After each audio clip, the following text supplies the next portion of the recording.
about that. My theory is always, it's probably not scientifically based whatsoever, but my theory has always been that the things that are really hard to catch, those are the ones that are like better for you. And tastier?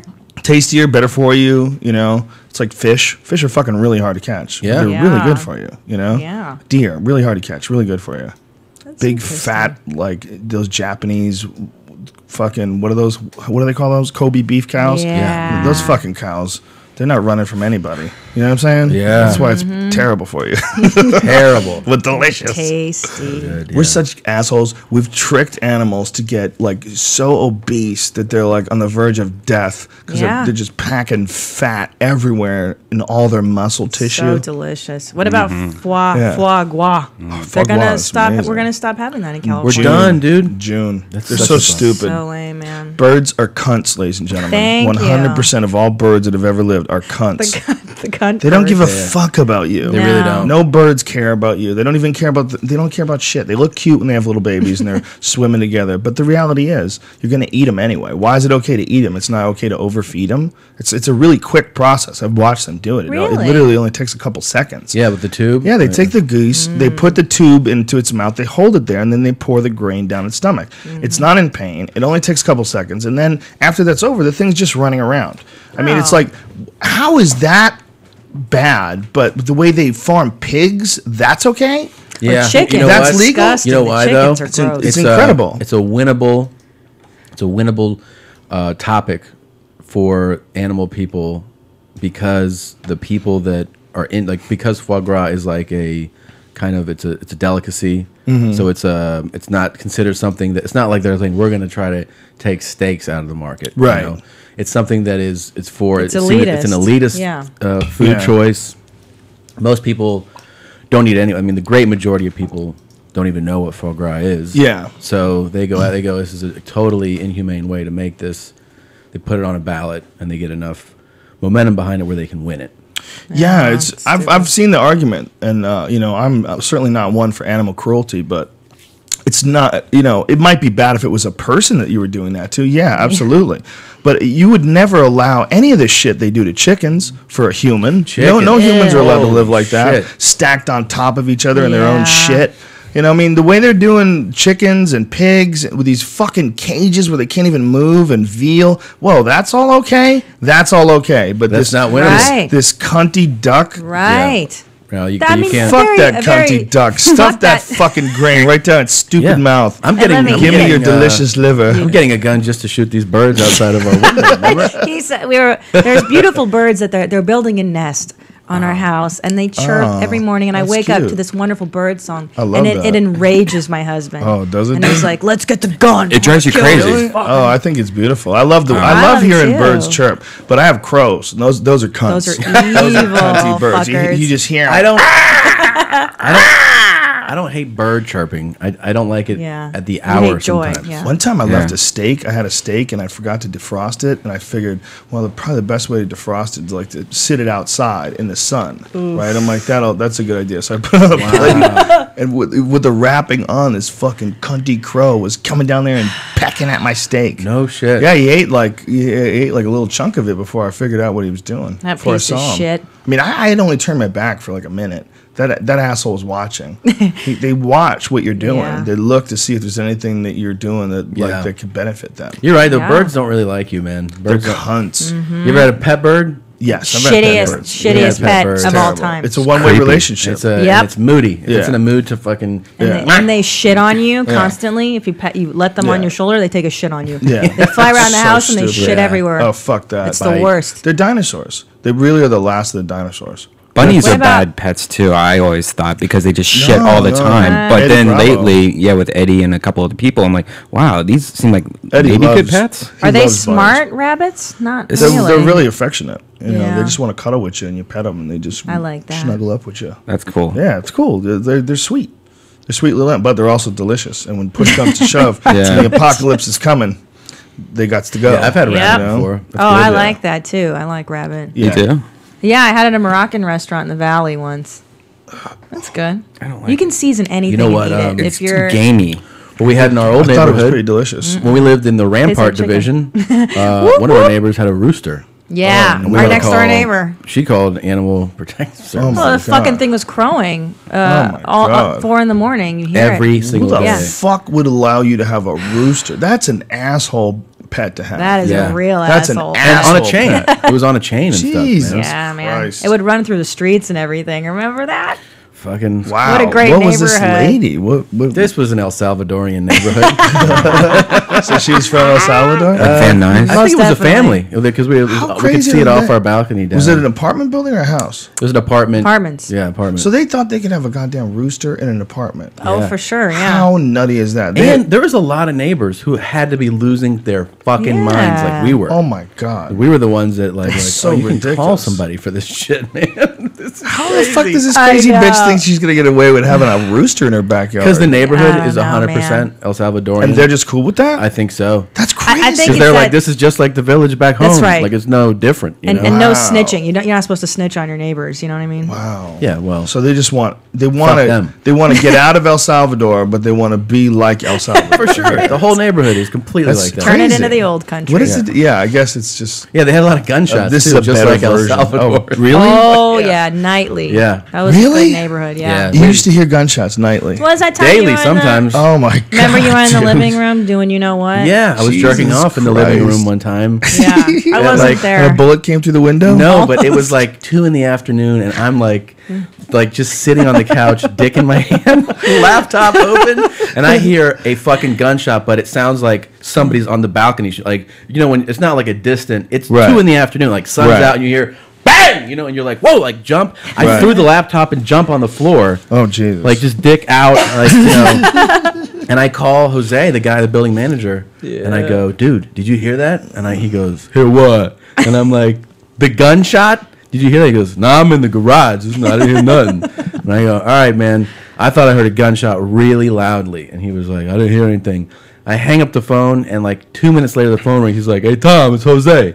Yeah, some guy just got killed out on 6th Street." And I'm like, "Oh, so that's what that was."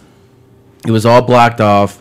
Some guy had gone up to a guy on 6th Street, like 2 in the afternoon, shot him with a .357 right in the chest, one shot, and then like put his hands up, got arrested. Whoa. Yeah, and that was that's middle of the brutal. day. Yeah, some people don't like each other.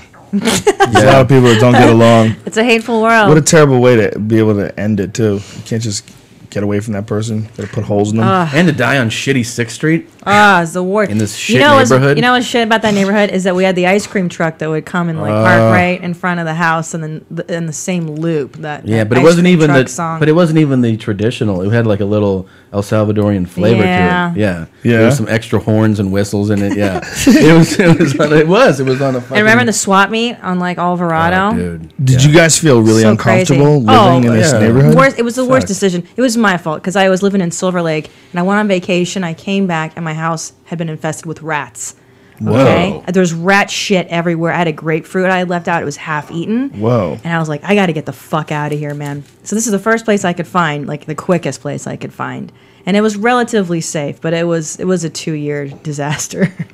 Wow, So, 2 years. 2 Why? years living Why in the 2? ghetto. Lazy, broke sometimes. Broke mostly, You know, yeah. it was cheap. It was just, I don't know. I got used to it, and then we were like, we gotta get the fuck out of here. Yeah. Like, Wow. And the other thing was every night. We also were a block. I don't know if you remember. At this point, it would be almost 2 years ago on 6th Street, just a couple blocks from where we were, is where this El Salvadorian guy was crossing the street drunk, and he pulled out a knife. He was wheeling around, and the cops shot him like Oh, yeah, I 13 or remember 14 that. times, right? Whoa. So they killed him, and then the whole neighborhood rioted, and they walked up to the Rampart Division Police Station. There was riots on the streets. Yeah, helicopters and everywhere. We got on the roof of our building, and there was because it was nightly that we would see helicopters. Like we would get the light shine, would shine through our window, like every night. But this night we counted like 11. And they were just in a swarm above us, like a swarm of bees, just during the riot thing. And that's when that was like That was the a last couple weeks. We weekend were or like, so. all right, we're definitely gonna move. Yeah. Now. We're done with this shit, man. Wow. Yeah, this is too crazy. So we left that neighborhood. Jesus Christ. But there was a lot of I gang know. fights. 18th Street gang. We were right in between them. MS-13. Yeah. And they would tag on our wall, like our building wall. I have a buddy who lives in Venice, and on the corner where his daughter plays in the little playground area, 3 kids got shot. Oh, Yeah, man. One day you're there and someone pulls out a gun. That can happen. People Yeah. die in a crossfire. Shit happens. Yeah, it's Like devastating. that's what a crazy ass neighborhood to live in. dude. Venice What? apparently has a lot of that, huh? Fucking Burbank, Yeah. man. I got robbed by a wizard. That's right. You know what happened when I lived in the valley one time? My neighbor got murdered, Oh, yeah. and he got murdered in the front yard at night. Shotgun shot 7 times. Oh my god. Which means they like reloaded. Oh my god. And I was the only one that didn't hear it. Like everybody. How loud do waking you up. snore, dude? I know, dude. Because I was in a God. deep sleep. And I remember my buddy Chuck came over me and he puts his hand on my chest. He's like, Tommy. And I was like, holy shit, man. And he goes, you hear that shit? And I'm like, clearly not. No, I was just fucking asleep when you yelled at me. He was like, there was a lot of shots right there. And this wasn't a bad neighborhood, really. Wow. So it was just someone really hated someone. Well, it turns out, kind of when it came out that he was dealing, like I guess he was dealing some pretty, major weight. So this was like a retaliation. It was something Some drug related. Yeah. But they never got the guys that got him. Wow. They blasted him on his front fucking yard. Dude. And they never got the guys that got him. Holy shit. I wonder how much they actually catch as far as like murders go. How you know what I think about a lot when you walk around when you hear the percentage of unsolved homicides? How many times a day you cross paths with like a murderer? Oh, I'm convinced has to happen. everybody's A lot. crazy. Yeah. I don't trust anybody. They say that the one way that's like the most difficult to catch someone is if they just do something random, like walk in somewhere, shoot someone and kill them, and then leave. Like those are really. I mean, that's why everyone's pushing for surveillance and surveillance. That's the best way to catch drones and people? The best, No. best way to get away with it. Oh, get away Oh, with just it. random, not killings. premeditated. Not like at all. someone who you obviously have already been pissed off at. Yeah. Yeah. They say when the random ones happen, it's not much they can do. There's still a high percent. Like there's a high percentage of unsolved murders, man. There's Oh, so yeah. many like cases where there's like, we just didn't get it. That guy got away with it. Yeah. You don't have the evidence, or sometimes a lot of times now it's these understaffed, like, at least in the U.S. understaffed police departments. They don't have they have too many murders for how many cops they can put on to solve crimes. Right. If your murder rate keeps going up, you go to like you seen the murder rate in like Venezuela? No. What it is? No. No Holy thanks. shit, dude! Like Caracas, Venezuela has Oh like my I think God. our murder capital always fluctuates between like New Baltimore. Orleans, Baltimore, Detroit. Sometimes it used to be like L.A., New York, Miami gets in there. You're talking about in the 200 to 400 kind of fluctuation of murders.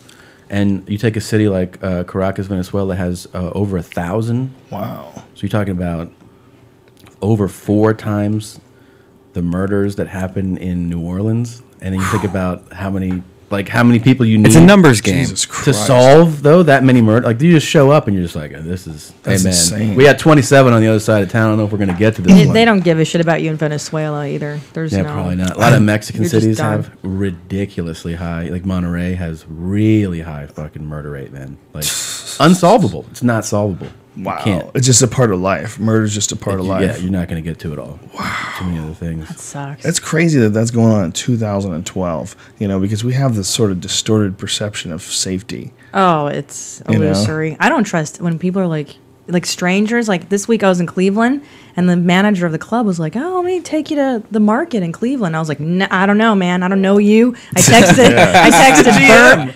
Yeah, I texted Bert. I'm like, "Is this guy on the level?" Like, I don't trust Yeah. anybody. You're right. You're right to not. Yeah, You're but right then to you not. asked You never know. You asked me like, is he going to kill me? Is he going to Yeah. kidnap me? And I Jesus was like, Christ. I don't think Yeah. so. Well, I grew up in LA, man. Yeah, I'm street yeah. savvy. I don't leave windows open at night. Yeah, yeah, she's real. I don't freaky trust about that. anybody. Big Yeah, city well, people you should. have that fear more. You should be. Yeah, if you grew up in L.A. Yeah. Well, you grew There's up a with lot the of Night Stalker. predators. You remember She the was Night here for the Night Stalker? Stalker. Yeah. Richard Ramirez? Yeah. As a child, you couldn't sleep with your window open because Yeah. that guy was going to come in and steal you and like What would your dad stab say? you. Fuck that. Oh, my dad doesn't give a fuck. My dad's Hungarian. Like he's like, I don't give a fuck. Fuck Richard Ramirez. I kill that cocksucker if he comes. I was like, all right, man.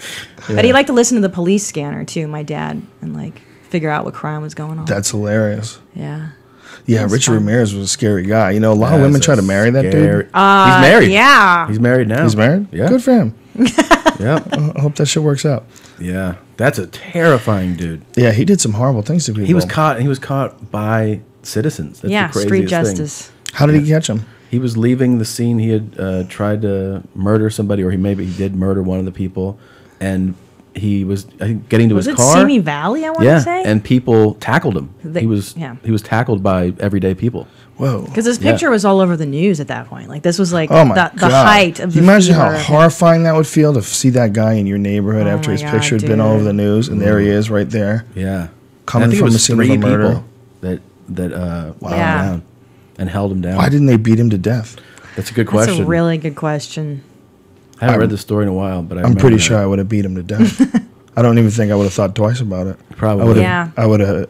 Yeah, he's got a gun in his hand too. by Yeah, the I would way. have. I would have beat that guy to death for Yeah. sure. Yeah, and I don't think you get in trouble for it, right? I don't If care. it's a real piece of shit like that. I would say I would have lost my mind. I went temporary insanity. yeah. I Crime would- of passion. Yeah, and I would go temporary insane. Could you imagine if like perhaps he killed somebody you know, or you were worried he was going to kill somebody you know, like you were thinking about him killing your mom or something like that? Yeah. You know how fucking crazy you can get? Have you ever thought somebody was going to kill you at any point in your life? Yes. No. You? Yes, really? There's like a time when I was like a stupid teenager and I was high and I take a ride with someone and you're like, I'm gonna fucking die. You know. Well, or somebody that was driving me was on acid when I was like a teenager. if I'm you like, "We're look gonna at die." serial killers, that's I this hate creepiest that. thing ever. The creepiest thing ever is people that just decide they get a kick out of killing people. Yeah. And so they go look to try to find people to kill. Get a rush And out you of could it. just be in the Yeah. wrong place at the wrong time and run into one of those motherfuckers. And that's, I know.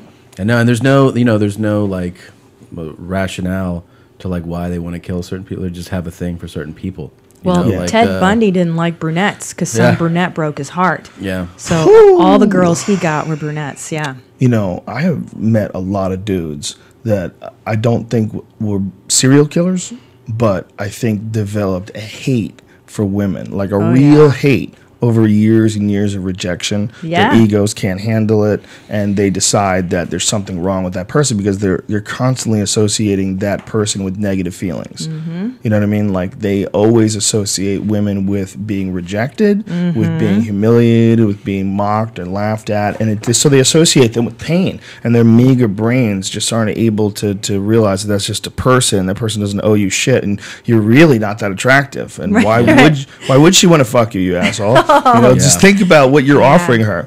You know, I don't know how you could fix that, but that's what you need to concentrate on instead of And then concentrating on what people like. You know, getting angry at people for not liking you. And that Yes. gets to be a weird It thing. morphs into a bigger thing too because they Yeah. get to sit on it and think about Yeah. it. So it becomes like a bigger picture thing for them. They're like all women. are Yeah. fucking I've cunts, felt and that before. I've walked into like radio stations, and the assumption is maybe they've seen photographs of me and they're like, "Oh, she's gonna be a cunty blonde," and I sometimes I sense it. Like the assumption is that I'll be a dick to them, and I'm like, no way. Like I'm not saying that I'm Yeah. like the hottest, but I think the assumption is if you're a somewhat attractive girl, you're gonna be a douchebag. I know Ari didn't Really? like girls. Yeah, I did. Oh, his what do you mean Ari podcast. doesn't like girls? Ari Shafir, he and I did a podcast. He came over, and I just sensed that he has that thing with some girls, where he thinks that like we hate him. But Well, we you guys hashed talked it about out. it. You know, yeah, we hashed it out. Ari's not a handsome fella. But he gets He's a really badass. attractive girls. Of course though. he does. He's a badass comedian, but Yeah. he's that's his look is odd. You Yeah. know, he's getting that you're gonna have to deal with a certain amount of rejection. Yeah, I think he's know. beautiful. but I mean he's cool. So, what do you mean though that he doesn't? He's like, do you, You guys really think that discussed it. that's what it was? That he doesn't like women? Yeah, I think that he did So have. it's from rejection. Yes, absolutely, because he's had his heart smashed. I think by Yes. some good-looking broads, Yeah. and yeah, I mean when Well, he came over, it's I also asked him that. it's based on how many women are you interacting with, and where are you at in your life while you're interacting with them. You know, Yeah. it's sometimes the relationship means more than it should to you because you don't have a whole lot of shit going on outside of it. You know, and so you know what I mean? Like Yeah. my feelings on relationships are always if someone doesn't want to be with me anymore, I don't want them to be with me. You Yeah. know? And that's cool in the gang, and good luck with whatever you're onto. But what did Ari say though? Oh, no, because I brought it up. I was Right. like, I have this. I feel this unspoken animosity that you have towards me, like over the years. Because Whoa. and I thought, maybe I'm projecting. Maybe that's my bullshit that I'm projecting on him. And I was like, I just sense that you don't like girls, like you hate women. And he's like, maybe a little bit. You're right, because I came up at the Comedy Store and I was rolling with those boys. I mean, So I think he had a little bit of the Comedy He Store. was rolling with those boys. like us. David, like those. No, not Ooh. you, not you. Oh, Dave like, Taylor? Yeah, Yeah, like a those little bit of boys. that. They're kind of Yeah. shitty. And I think the assumption he had is that if you're a cute girl, that you get ahead in comedy faster, which I don't know if it's true. Maybe or they not. do. So what? Yeah. It's so just what? it is what it is. Yeah. You know, Right. you recognize it, and you know what? Real quality will always shine Mm-hmm. anyway. It doesn't matter if someone's if someone's getting through just because they're cute. Their quality of their work is going to be exposed. Well, yeah, you Yeah. can't go Doesn't- forever. yeah, it doesn't it's matter. not going to last. Yeah, what's good is good, and if someone gets a little advantage because they're hot, good for them. They got a lucky break. Look Right. at that. And since when is show business a meritocracy for one fucking thing? I mean, Exactly. That's all hater bullshit. That's all that is. Yeah. All that stuff is just hater bullshit. Worrying about other people getting ahead. It's so dumb. It's the dumbest stuff that comedians and entertainers and I'm sure folks in all sorts of walks of life entertain it themselves Yeah. with. They let their mind go into these unfixable little circles where you look at someone else's success as somehow or another that's like bad for you. right. Yeah, like it hurt you. It makes you feel like inadequate or whatever. You should look at that, whatever it is, and use all that shit and be inspired. That's what you should do. You should Right. say, even if someone you fucking hate is doing well, you should say, whoa, all right, this makes me want to work hard. This makes me want to push. This makes me want to get ahead. Use it. Use it as inspiration. But don't ever let yourself get to that, who the fuck, these fucking guys, fucking sucks. What about me? Can't get to that state of mind because that's a negative, just a shit, sloshy, no progress, wishy-washy state of mind. It's a bitch state of mind. And we've all done it. I did it Yeah, a sure. bunch For when sure. I first started out. When we're doing, but I was too competitive. Like getting involved in like open mic nights. Like everyone was like competitive about like who did well and who didn't, and it was just a part. We didn't know what the fuck we were doing. We're Yeah. open micers. We don't know what we're doing. But I think there's a little something to to being competitive with like your peers, but it should never be negative. You got to keep it from being something where it's like a consuming thing where like it's when I see people, and I've seen it like firsthand, like recently, comics that were talking about a comic that was successful and they were talking shit about him, and I was listening to them talking shit about him, and I can see the Right. didn't matter what they were saying. They were Right. basically like,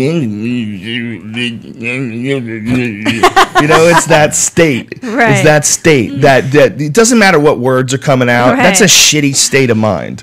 And but you can't say if a guy's doing well, that means someone's liking him, all right? And you might, not like certain aspects of his work, but does it really bug you that much? Or is what's really bugging you the fact that this guy is doing something? Or that you're not Yeah. doing enough with your own life. Exactly. And that's usually what it is. When you're like, why is Exactly. that person? Something's wrong with you, Exactly. man. Yeah. Your head's not right. Judging them on what, look, there's going to be stuff you like and stuff you don't like. There's always going to be that. Like, I went to see that Cabin in the Woods. Oh, you Loved loved it. it. Loved it. I knew you would love it. Stupid as fuck, ridiculous movie, had a great Eddie time. Bravo's I love movies, that. A great time. like what he says about movies. Yeah. Sometimes I'm on board, but most of the time I'm like really surprised. Yo, Rotten Tomatoes gave it a 91%. Yeah. Okay. 91? Yeah, and Yeah. Eddie's like, it's the worst fucking movie ever. Oh my god, I enjoyed the shit out of that And then he movie. describes it, and it was like fucking porn coming out of his mouth slowly. Yeah, but Brian's like, dude, this might be your favorite movie. Dude, there's even werewolves in this I movie. know. People got jacked by werewolves. What is it? That's like, why I that's left. That's why I cool. went to the action bathroom. movie or is like a It's a crazy hybrid weird fucking movie. It's kind of silly. Like it's a almost fun like movie, right? yes, but there's almost aspects of it where you could consider it a comedy. Like I see what Eddie was saying. It was totally over the top, but really fucking fun. Really fun. Stupid ass fucking horror movie with a massive twist. The twist I won't get into. Yeah. But I enjoyed the shit out of it. I enjoyed That's the what it's shit all out about, of it. man. Yeah. Yeah. Yeah, man, I'm not in the movies to like have it mimic real life and have Right. things be completely random and unpredictable. I guess what I have a real life. Yeah. Okay? Life's I hard want- enough. Yeah. I'll go to the movies. I want to see monsters. Okay? Yeah. I want to see explosions and aliens and You know what I'm not UFOs into are fucking bummer movies. When you see the trailer, Yeah, not Fuck into a it, bomber man. movie. Fuck What's you. that one we were like, no. Was it the- First of all, I don't want to see that silent movie. Was Yeah, that that one? movie can Fuck, suck it. Yeah. No thanks. That movie can suck it. We invented sound for a reason. Yeah. Duncan fine. was like, "You gotta see Yeah, it. no. It's great art, man. I don't need it. Aleister Crowley, man. Freak you out." I don't need any more art. I don't know. Was it the Like House AIDS of Sand and shit. Fog? Yeah, it's and always it was like- then What is it? The She House got of Sand and cancer Fog, or and whatever. It's like cancer, and then they Okay. shot my son. And Oh, we lost fuck our you. out here. Fuck And they're you. like, No. the movie's amazing, and I'm like, no, it's not amazing. No, it's not. I'm a not into. fucking I'm not into depressing getting bummed movie. out. I'm not into getting bummed out. This is No. it's supposed to be entertainment for me. These motherfuckers take themselves so seriously, and just because Yeah. you can depict something depressing and it depresses me, it doesn't mean it's good. Yeah, No. Okay. please. It means you did a really good job of making something fucking depressing. Yeah. That's not good. Did you Imagine if enjoy you were it? like if comedy had so much leeway, if we could make depressing Depressing. stand up. I guess a lot of stand up would be kind of depressing. Wow. If you think It about would, it would be Some the of most depressing shit in the world. some of the- If comics just were like, I'm going to share If this we told the stuff. truth, you'd Yeah. like Here's, I'm jump going to without share this punchline. stuff with no jokes. Ready? Oh my Here you God. go. Yeah. no, Yeah. it'd be painful. Ooh. Yeah. But you know that, Childhood shit. that negative shit you're talking about, where like comics going like fuck that. You know where you see that a lot is when you do the road and you run into Yes. other comics on the road who are, Yes. and a lot of times they'll start with like, I used to live in LA. And you're like, oh yeah, Yeah, how was I that? And used they're like, fuck that place, man. And you're like, Yeah. here it goes. All All right, right. open Yeah. up, and then they do the whole like, you know, it's all bullshit, and I just realized like it doesn't even matter if you're any good at it. I'm like, no, I think it does matter if you're good at it. I think that helps a lot. And they're, you know, they give you the whole speech of like, it's all shit, and that's why I left. I used to do it, but now I like it here in fucking Podunk, Iowa. yeah. And you're like, Yeah. good man. I think you're gonna run shit in this town in no time. So just stay here. The worst is then as the night goes on, he starts drinking and gets even more bitter. Yeah. And towards the end, hey, LA guy. Yeah, the oh, LA yeah, guy's the LA here. guy, yeah. We should let him talk.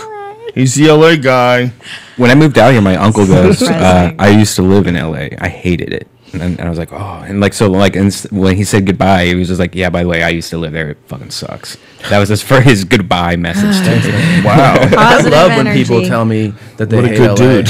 Yeah. It's my favorite. Yeah, you hate When LA, they you've tell you never they even hate been LA, to I'm LA. like, that's cool, man. I love it there. Like, I But enjoy myself. it's people that have never even been here. That LA has a lot of bullshit attached Of to it. course. But it's got a lot of great stuff too. I love my Yeah. neighborhood. I love. There's a lot of great yeah. stuff in LA about the comedy clubs. I mean, where is it that you have a city that has like Pasadena Ice House is only 20 minutes away. Okay, you got right there on Melrose, you got the Improv, one of the greatest clubs in the country. You got the Laugh Stop or the Laugh Factory rather, and the Comedy Store. Yeah. All in Yeah. one And then city. you got Hermosa. Yeah, and you got Like a little Hermosa industry. Comedy and Magic Club. That's Pretty by fucking the dangerous, airport. though, It's in amazing. general, though. Dangerous. What? LA is pretty Hermosa? No, LA in general is pretty Oh, fucking. way? man. I don't Just it besides like gangs and all that crap, but just the fact that there's a lot Gunshots of drugs out here. There's a while you're lot of jerking off. fucking fast cars. There's a lot of people making bad decisions out here. It just seems like everything. He's 7. He doesn't Brian know is a that mood. people drive them. Yeah. I see it all the time though. Like I see like I'll be on Sunset at 3 in the morning and suddenly like a Ferrari goes down the street going like 200 and you're like, really? You just blew like But 3 I red love lights that right this there. Is one That's of your crazy. focuses for the shitty part of the city. All these fast fucking cars, man. They're just driving around. I mean, so The real fast. problem with the city is Lamborghinis. Well, I'm just saying in general that there is. It's not like normal. The people out here are in the entertainment business. They're in a certain kind of field of Yeah, jobs, it's a different speed, and so man. it's a I lot know. of different thinking than say a normal city where you have a little bit of everything. You know, you have a little bit of people that are bankers, farmers. You know, Yeah. like a more. It's definitely crazy out here. I mean, I see shit all the time, and I'm like. If my mom saw that, that would be crazy if my mom just saw that. Yeah, You know? yeah. I agree with you to a certain extent, but it's also the circles you run in. Yeah. I mean, you're running around going to these crazy parties and hanging out with these weird people. Like I got robbed at a karaoke bar across the street from NBC Wow. in Burbank. in Burbank. That's odd. But That that's can an happen though. anomaly. But you know, whenever there's a bar, you run into the possibility that someone might try to rob people coming out of the bar because people are drunk, and when drunk people come out of a bar and you rob them, like what the fuck are the cops going to do about that? You know, the cops are going to. What is your perception going to be like? What is the story going to be like? Did you really remember what the guy looked like? You know what I mean? If you're hammered, Right. the cops are talking, and you're like, I think the guy fucking pulled a gun on me. And where's my money? Where's my money, man? The cop's going to be like, all right, sir. Okay, you say he was black? Yeah. Yeah. You know, come on, good luck with Right, that. That's the right. perfect guy to rob. So it might not have necessarily been, you know, that Burbank is dangerous. It might have been somebody targeted that bar. People But do shit like that. You are right man. though that like when you're on the road, especially like if you spend like 4 or 5 days, and you go out kind of more the third and fourth day, and you're like, this is a different speed, like a smaller Oh, city, you know, and you most know, definitely. this is way different. Yeah, So- well, when I lived in Colorado and then I came back to here, I noticed a huge difference in the way people drive. You know, people drive 50% faster here, everywhere. believe yeah, that. those fast cars, man. Yeah, it's they cut a lot of people off, and they don't use blinkers as much, and it's like way less courteous. Oh, I yeah. feel I really still feel interesting. like South Florida holds the trophy on that one. Oh, That for is- cunt An driving? asshole Holy driving. shit! Yeah. There's nothing like it. Yeah, you can that's- feel it Yeah. as you go down 95. It just you hit Lauderdale, and then once you get to like northern Yeah. Dade County, you're like, They're animals. Holy shit, man! Dude, I did the Fort Lauderdale Improv this weekend. Oh my past weekend. gosh. What Yeah. a fucking great club! Yeah, it's a great club. What a fun time. I guess I did it last night. No, night before last. What's today?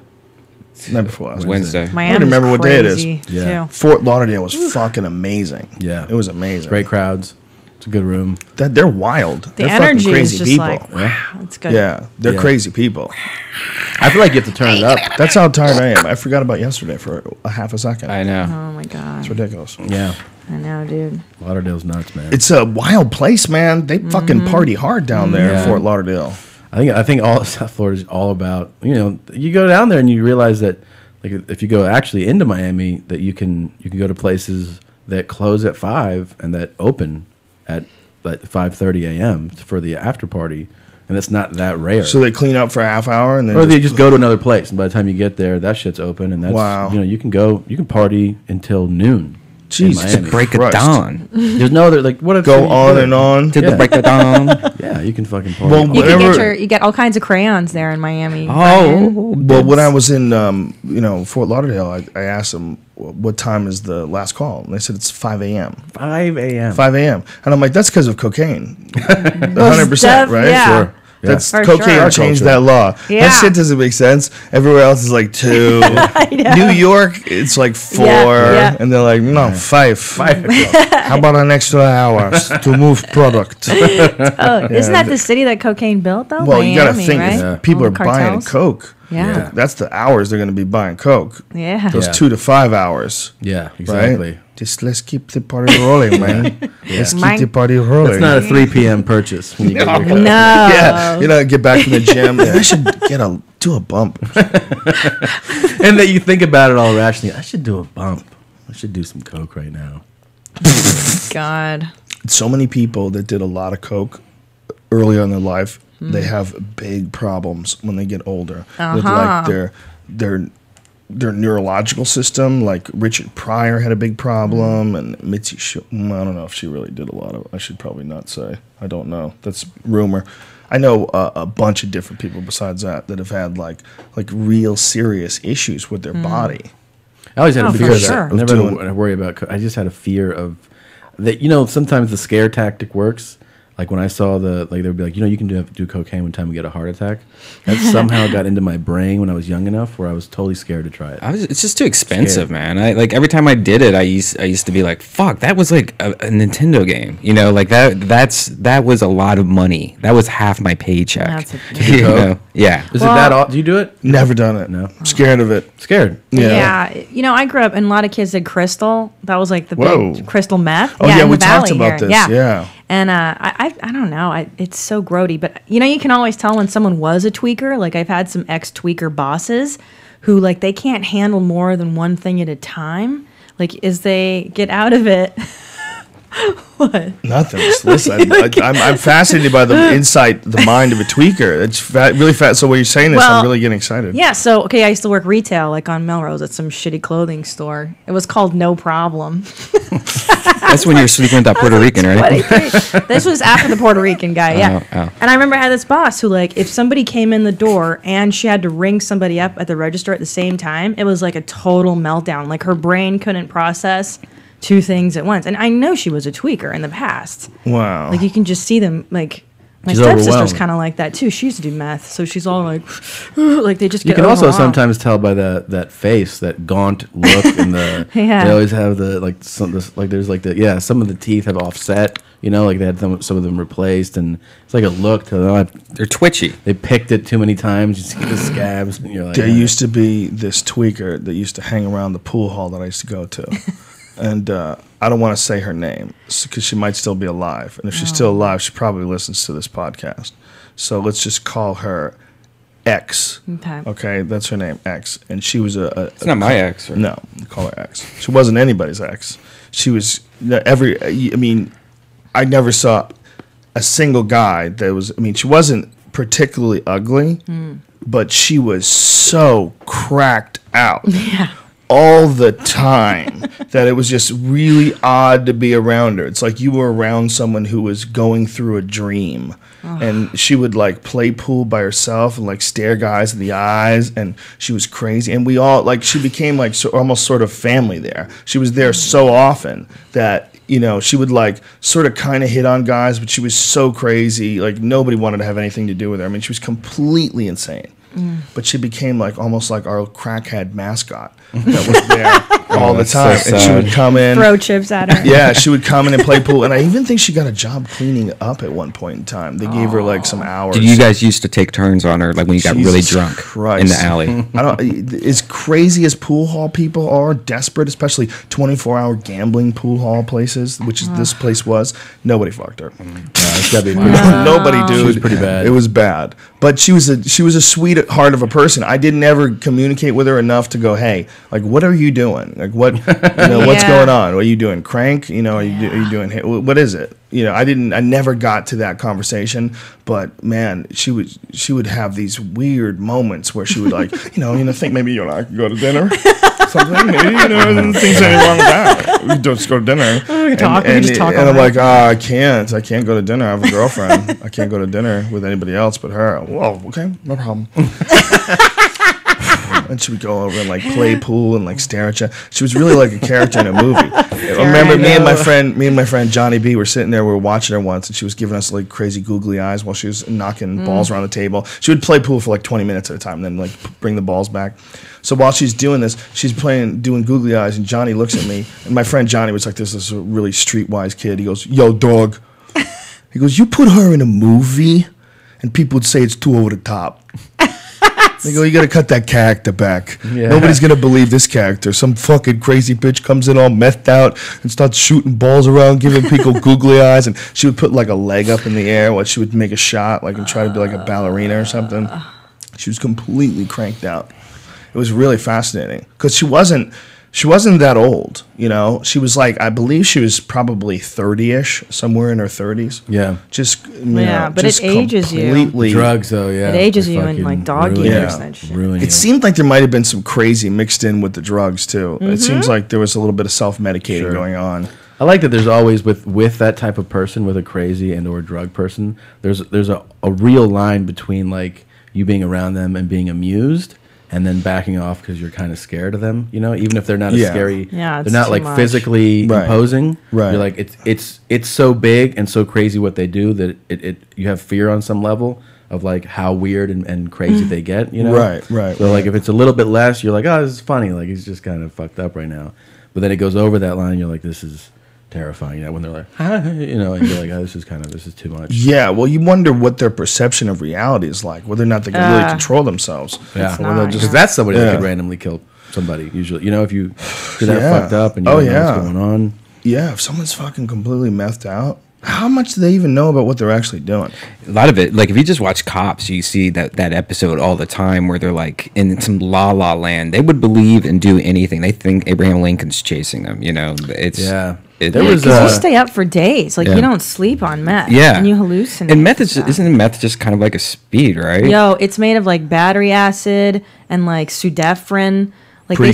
stopped selling. It's pre-cum. Hippo. crayons. So Rainbows. it gives you a speed effect, but it doesn't give you a visual effect, right? Well, it gives you it totally impairs your judgment on top of like spiking you through the roof. Yeah. Like you have in your brain, what stops you from doing certain things. Your ability to make a judgment on, like, I shouldn't drive 150 down this road, you know, because of the dangers that apply. All that goes out. That's why they you know, you've seen like I Survived. The woman was like kidnapped, and these people that were methed out just stabbing her and, you know, cutting her, slicing. And Oh they my came back God. and they hit her with a car. They set her on fire. And Oh my God, she when survived. she survived. Yeah. And when they arrested them, you know, they were all tweaked out. And later on, they were all like, I didn't know that we did all that shit. Yeah. Jesus Christ, That's craziness. But that's why you should do cocaine instead. Yeah. It's a little better of a drug. It's a grown-up drug. Yeah. You know, if you can afford it, do coke. It seems like some people just want to escape reality. I mean, to be a person in this day and age that still wants to try meth for the first time, like you must fucking hate your reality. Your reality must suck so bad course. that the idea of being horribly addicted to one of the worst drugs ever created doesn't even faze you. Yeah. Or You're heroin. like, I'm gonna try it. But at least heroin has came up with some, or been connected rather, some great musicians. You know, That's a good point. You know, Yeah. I mean, Kurt Cobain. I had a discussion with some friends about Hendrix, because I always say that Hendrix did heroin, and they were always, no, it was acid. But it turns out he actually got arrested for heroin. He got arrested in Toronto for heroin. Yeah. So he definitely had some use of heroin. There's definitely a correlation between heroin and good music. Yeah, I mean, I don't want to say that was his number one thing, but I mean, Hendrix obviously was really into acid as well, and obviously a fucking musical genius. There was just some shit that some dude can tune into that, you know, the average person can't, and he could just nail it. You know, I think he would have been fucking amazing if he did nothing. Yeah. If he just drank water and fucking grapefruits. Yeah. You know, but heroin has influenced many a musician. Velvet Underground. Yeah. Lou Reed, right? Yeah. He had a song about heroin, right? Yeah. That one's scary to listen to, though. I think it was a big part of a lot of musicians' experiences, because it's such a sensual type of experience. Like, the idea behind it is that it's so sensitive and raw, the experience of this blissful energy that the opiates provide. Yeah. And that, you know, that you can embrace, like, the pure sound of music and see it. You know? I can That'd see be the cool. appeal more of getting in, like, the appeal being that, like, it's this great, you know, it's a great painkiller. It takes you to this la la land. Yeah. Like, it's either you can romanticize that drug, but like to start crystal meth, be like, I want to eat rocks, man. I want to chew on rocks. Like, that's kind of like what you're saying you want to do, you know? I it's guess so I don't funny. get drugs where, like, you have crazy energy, but it's unfocused energy. Because I think with meth, like, I don't know, can you do stuff? Like, Yeah, people can you people do stuff. win the Nobel Prize on meth? I don't know. Can you make good music do- on we'll that? do- useless we'll of do a tasks. human. They'll do tasks. I think what he said about judgment, I think your judgment is really involved in every single aspect of what you do. And when you're doing a drug that fucks your judgment, Amy up, Winehouse. what happened? What did he say? No. I was just thinking, like, Hendrix could focus on heroin. No, well, I don't think he was using heroin that much. Like, while I think he it was was more playing. acid. Well, they said that one of the things he used to do is put acid in his headband, Yeah. so that when he had it Nuh-uh. on, his Yeah, pores would sweat, open up while he was yeah. on stage. It would drip into his skin, and Wow. yeah, I don't know if that's an urban Sounds like legend a though. hippie thing It to sounds say. like, yeah. But you can't function on acid. Sounds like someone really annoying would tell you. Yeah, but Yeah. I don't know if I that's could true never because function on acid. well, someone threw a no-hitter on acid. That's right. Who was that? Oh, yeah. I forget. Yeah, it was We with have I to- remember yeah. that. was with Yeah. the And Pirates. he was like, I partied all day. Yeah. And then my friend was like, you got to play a game, man. And he Yeah, had stayed he up was all on night, acid. right? Yeah. I think he was with the Doc Pirates. Ellis. Yeah. Doc Oh, Ellis. shit. Yes, That's Pirates. funny. Yeah. Doc Ellis. Yeah, he threw a no-hitter while on acid. And now he's the Yeah. parking lot guy at that comedy store. He, that story, they did a really good job of animating that online.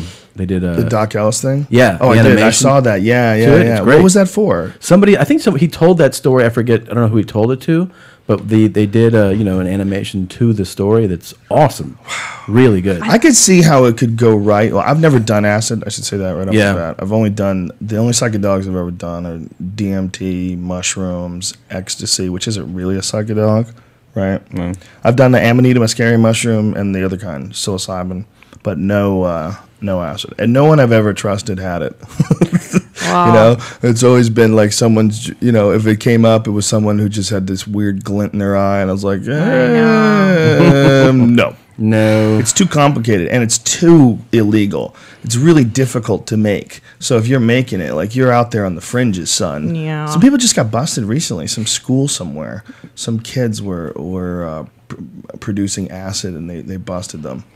I wouldn't do acid again. I've done it probably over 100 times. 100 times? son. Yeah, There you way go. Over, it was probably way over 100. That's why you're 7. But It probably didn't help. It's something I don't want to do. Like I can't believe I do mushrooms now, but now I never really considered mushrooms bad, but Mushrooms teach me shit, man. Every time I've done mushrooms, I just have a new revelation, a new insight in things. the problem with acid is that it's too much of a commitment. Like too where mushrooms intense, is usually too. like But you about won't do 4 to mushrooms 5 anymore? hours. What's that? You won't do mushrooms anymore? No, I will. I just lately I'm just more scared of the mushrooms that have been going around. I think that they're not the right kind. you done or that they're over a 100 different times, too? kind. Yeah, I've probably done. You're scared of the mushrooms that are going around? Yeah, but- Based on what? It's just I don't trust mushrooms as much as I trust.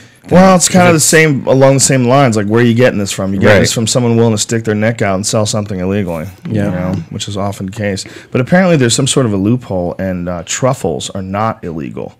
Like, you can get like psilocybin truffles. Go Google that shit, folks. Don't listen to me. I don't want to be a purveyor of any I've never heard of truffles. Schedule Grommet. One information. No. I don't know. I think that Doc Ellis was taking other drugs in conjunction with just acid. Holla. Yeah, because I've taken a lot of acid, and I don't know, like I didn't even know where I was. Like Yeah. there are times you're like, where am I? In a convenience store? Where am I? Well, In a don't you convenience think store? that Where am I? People, I can't even know. but people react differently on it, right? I mean, some people. I don't know. It's I just wish like I could mushrooms know. for the most Yeah. part. Like it's either it like could be all hallucination. visuals or it could be speedy. Oh, I hate Sometimes you're that. just in. Well, for pool players, the thing there's always been two things: amphetamines, and if you can handle it, heroin. And the guys who would do heroin had no Jesus. nerves. They had Oh, no nerves. right. They wouldn't feel any nervousness. So they'd gamble for like ridiculous amounts of money and just jeez. never miss. There was a dude. His name was Water Dog. That was his nickname, or Buffalo Bill, depending on who you name. And he would always come, and they would make a day. They would make a game. They'd figure out how much they were going to bet, and it was always a lot of money because he was like a top level local player. And then he would go to the bathroom and he would shoot up, and he would come back and he would sit on a stool, and he would sit on this bar stool like this, just like this. I mean, I'm not bullshitting. His hands like a T-Rex, and just sit there for like a half an hour, just blasted on heroin. And then he would get off, and then he would screw his cue together, and he wouldn't miss a fucking ball. He was a monster. Wow. Focus. They played on this table. There's a gambling table that they had, and a regular pool table's pockets are 5 inches. They're like these big, sloppy, open pockets where you don't have to hit a ball absolutely perfectly. They had these under 4 inches. It was under 4. It was like 3 3/4 inches. It was fucking ridiculous. Like the ball barely fit through the hole.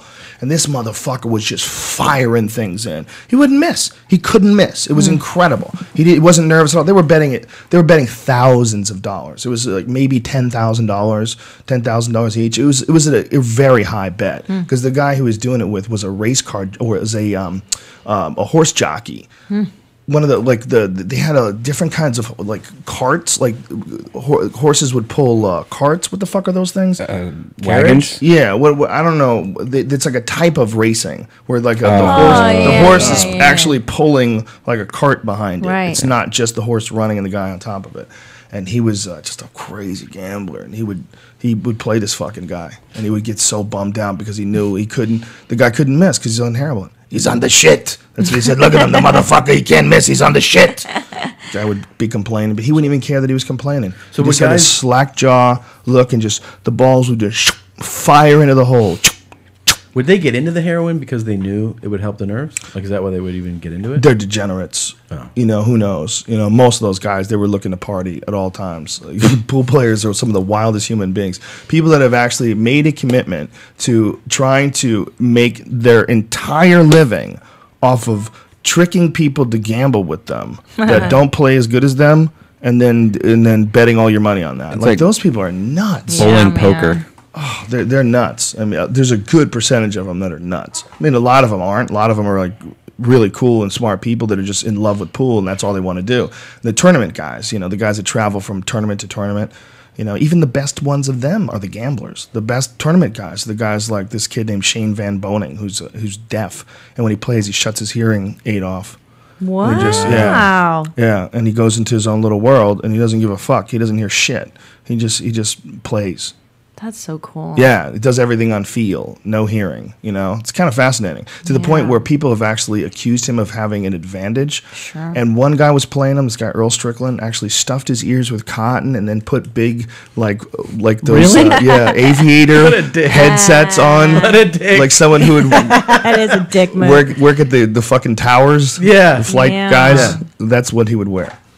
Yeah, and he would play pool with that on. It's hilarious. Wow. Yeah, there's it some is. fucking Oh, characters. you can't in hear? Yeah, I can't hear either, asshole. Okay. He's got these goddamn huge headphones Yeah. on, man. What a ridiculous with asshole. with stuffing in his ears. He's Jesus. crazy. He's brilliant, and crazy at the same time. Yeah. These pool players, that's a nutty life. So you know when you ask what came first, the heroin or the pool, Yeah. it was all together. Yeah. It's all they're all hanging out at these 24-hour pool places.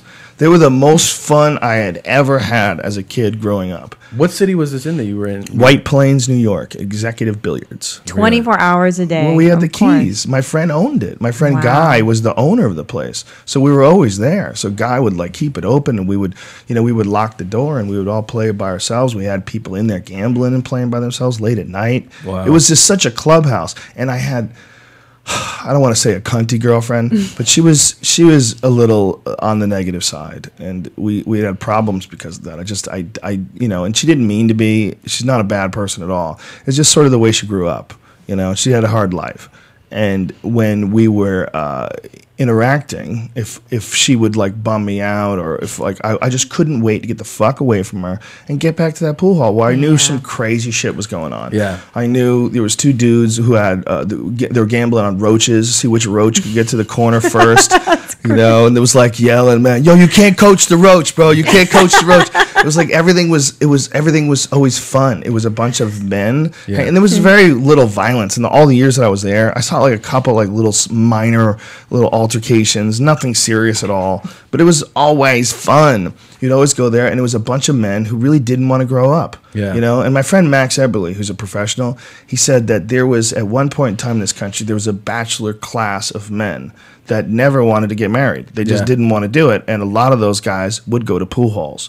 And that's one of the reasons why pool halls got such a bad reputation, is that, you know, everybody else in his mind, and, you know, Max is a really nice guy. He's a very easygoing guy, but in his mind, he's like, why is there this desire to get people to enforce or to live some other form of life that he doesn't want to live?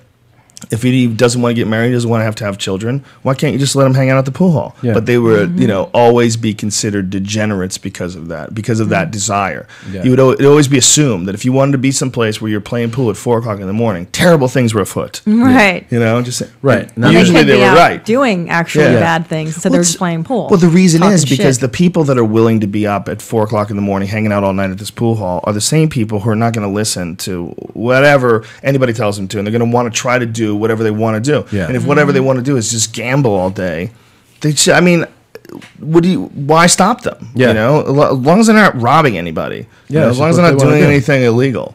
There was a shockingly small amount of criminals in all the time that I hung out at these pool halls. You would think there's like way more criminals, way more crime. Very little. Yeah, because of the late night Yeah. and the boozing and the drugs. No, it wasn't even that. It's like there wasn't really that many bad guys there. It was like These it guys was all, wanted to do what they wanted to do. exactly. Yeah. It was all like I remember there was this one dude. It was really fascinating. He learned how to play chess in his head in prison, and he could sit down with a chessboard. And he could either tell you the moves, and he would watch your move, and he would he would never move a piece. He would just tell you what the moves are, or he could do it all in his head. Like you have a chessboard in your head, I have a chessboard in my head, and I say pawn to the step, and then you have to keep account of where all your pieces are Jesus. while you're doing this, That's and you have crazy. to. By the way, and you have to agree with the other person has to agree. Pawn is at this spot, right? You know, you have to you can't Without actually without moving no pieces. chessboard. Wow. No Oh my chessboard. gosh. Yes, these guys are brilliant. See, this isn't a dumb guy. No. This is a guy that just didn't want to do certain things in life. Oh, sure. He was gambling once, and it was late at night. It was like after midnight, and he goes. He looked at his watch then, and they were going to play another set. And he goes, "Do you want to play another set?" He goes, "I've been thinking about getting a fucking divorce lately, so yes, yes, I do." And he wound up getting a divorce. Like he decided right there that he doesn't want anybody to tell him to come home after midnight. Sure. Yeah. You know, and he's like, "Shut the fuck up! I want to play pool. I'm playing Yeah. pool." You know, but he was a brilliant dude. There was a kid who was a local kid who was an actual chess champion, really young kid, and he was learning how to play pool. But at chess, he was like a super wizard. And him and this guy would sit in a corner, and they would exchange back and forth. They would go over their moves together. It was amazing to watch. Yeah, it's incredible. Wow. That'd I've be never funny. heard that They have before. like little picnic blanket, and they're both sitting there with like a little picnic basket, just like laying on their side, looking at each other, doing mind chess with each other because the wind slowly blows their I'm greasy sure. That's hair. crazy. I'm sure there's couples that do lasagna. that. They think it's sexy. Yeah. I think it's sexy. Sure. Wait, you said he learned that in prison? Yep. Wow. Yeah, I knew a lot of crazy. prisoners, or a lot of felons rather. That I knew a lot of people. There was very little crime that I saw, but I knew a lot of people who had done a lot of crime in the past. Wow. One dude, his name was International Sal, and International Sal, rest his soul rather, died a few years ago. And he, when he was younger, what he used to do is he was one of the Great first name. guys. I Yeah. know. Oh, he was a gem of a human. He was a gem of a human. And for the first days of American Express cards, he figured out how to copy the American Express card from the papers that would that would be left behind when you would The make carbon an exchange slip, stuff? the Yeah. carbon Yeah. slip. So they would make a complete copy of your card and then Oh use my it God. and buy things and run up. Fantastic. And I he love was shit like that. And he was a notorious gambling loser. Mm. He just could not win. He could not win. And he would wait at the pool hall, and they would come by, and they would bring him thousands of dollars. And he would go and blow it all playing pool. Like the guy I was talking about earlier about the heroin guy, this is George the Greek. And George the Greek would always talk, the fucking guy can't win. The guy can't fucking win, I'm telling you. I don't give a fuck if it's an inch from the hole. You bet on the other cocksucker. You bet on... And he would always, just sit there and analyze this International Sal character. And he goes, well, let me tell you something. This motherfucker, he lost $1 million a month. Lost $1 million a month. Whether that's true, Yeah. who the fuck knows? Who the fuck knows how much he really lost? But apparently he lost an incredible amount of money playing pool. Yeah, and the people who just robbed him. They would just rob him constantly. So then he went to jail, and then he came back out and went legit. And when I met him, he was legit. So when I met him, it was all just the stories of International Sal. But it was fascinating. He would sit down and tell you what it was like. International Sal. Yeah. can't It's imagine. such a fucking degenerate name. You know what I mean? Yeah. It's for like a gambler or like a mobster or something. Yeah. I'm Coastal Brian. I got to speak to him like a couple of years before he died. I called up the pool hall once to say hi to everybody, and he was still alive. And I said hi to him. I used to like the guy. I used to like hanging out and talk to him, Yeah, tell me man. old criminal stories. Because when I met him, he was already probably like in his 60s. He was probably already... Yeah. I met a lot of crazy motherfuckers in that place. Whenever you're in sort of an alternate environment like that, where Like comedy clubs? yeah, comedy clubs, exactly. Perfect Yeah, example. derelict. Parallel Perfect between example. people like that in comedy. Yeah. Oh, I for think. sure. The And one do we boxing want to do. gyms too. Boxing gyms too. Yeah. Anything where you're doing something that's like completely outside of the norm. Some of the funniest people I've ever met in my life have been fighters, guys in fight gyms. I bet. Because they're so ridiculous. First of all, a lot of them are fuck. Like Tate used to say some funny shit, man. He was always saying some pretty funny shit because he's a goddamn savage. Yeah. He's a former mixed martial arts fighter, big fucking giant caveman Viking dude. Stinky farts. Stinky. Were they really? Was he his the one farts that are ate brutal. meat all the time? Yeah, protein Yeah. bars and shit. Sure. Yeah, you gotta, Sure. he's a big dude. You gotta eat a lot. Yeah. The digestive tract can only handle so much protein. Yeah. Yeah. It blows it out in the form of just toxic gas.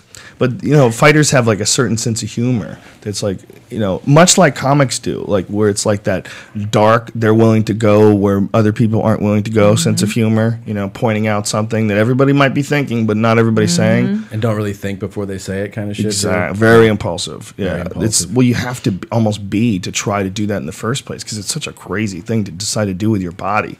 To put up with the physical torture of Yeah. it. To put yourself out there to get beaten. There's a little bit of That's- that too, but there's just the impulsiveness of just getting involved in it. For some people it's actually a slow thing, and they slowly get into it and get into martial arts and eventually want to be a fighter. But some people just fucking right away want to fight. There's just a wild impulsiveness to them. I've seen cage fights where guys had like literally a week's training.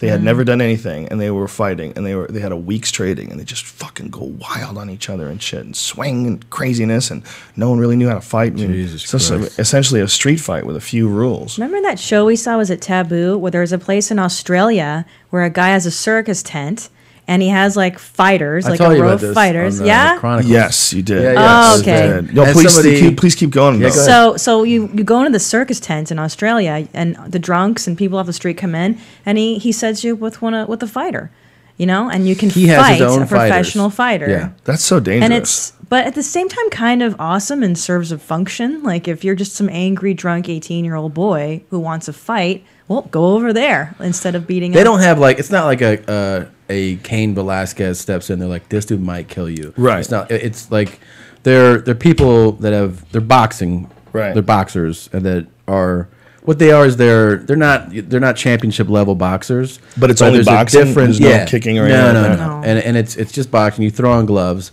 and if you throw somebody that knows how to box, just has a few years of boxing, knows how to move and jab and actually box, versus a guy who's like, I'm fucking crazy, and you're just like, here's gloves, go at it. That dude with the boxing skills is just gonna pick 'em put on a apart. clinic. Yeah. Sure. And that's Yeah. what they do. And everyone's drinking. It's like a fun Right. They don't like. But what if some guy's a ringer? What if there's some Kimbo Slice type yeah. I character? don't Yeah. know, man. I don't Ready know. to fucking knock that dude's By the block way, off. somebody, If anybody can get in, right? Yeah, if you go to somebody The was liability's gotta be tweeting crazy. me, they're like, we used to have those here. This is 2012, man. I'm like, dude, we just saw the show. Like, it's not like some shit I'm talking about from the 60s. This is That's going funny. on right now. I fucking love Australia, dude. It's I awesome. love it. Tommy and I had a great time there. It's great blast. country, nice So people. fun. So much. We fun. talked about it. Was that the Ice House Chronicles Yeah, too? yeah.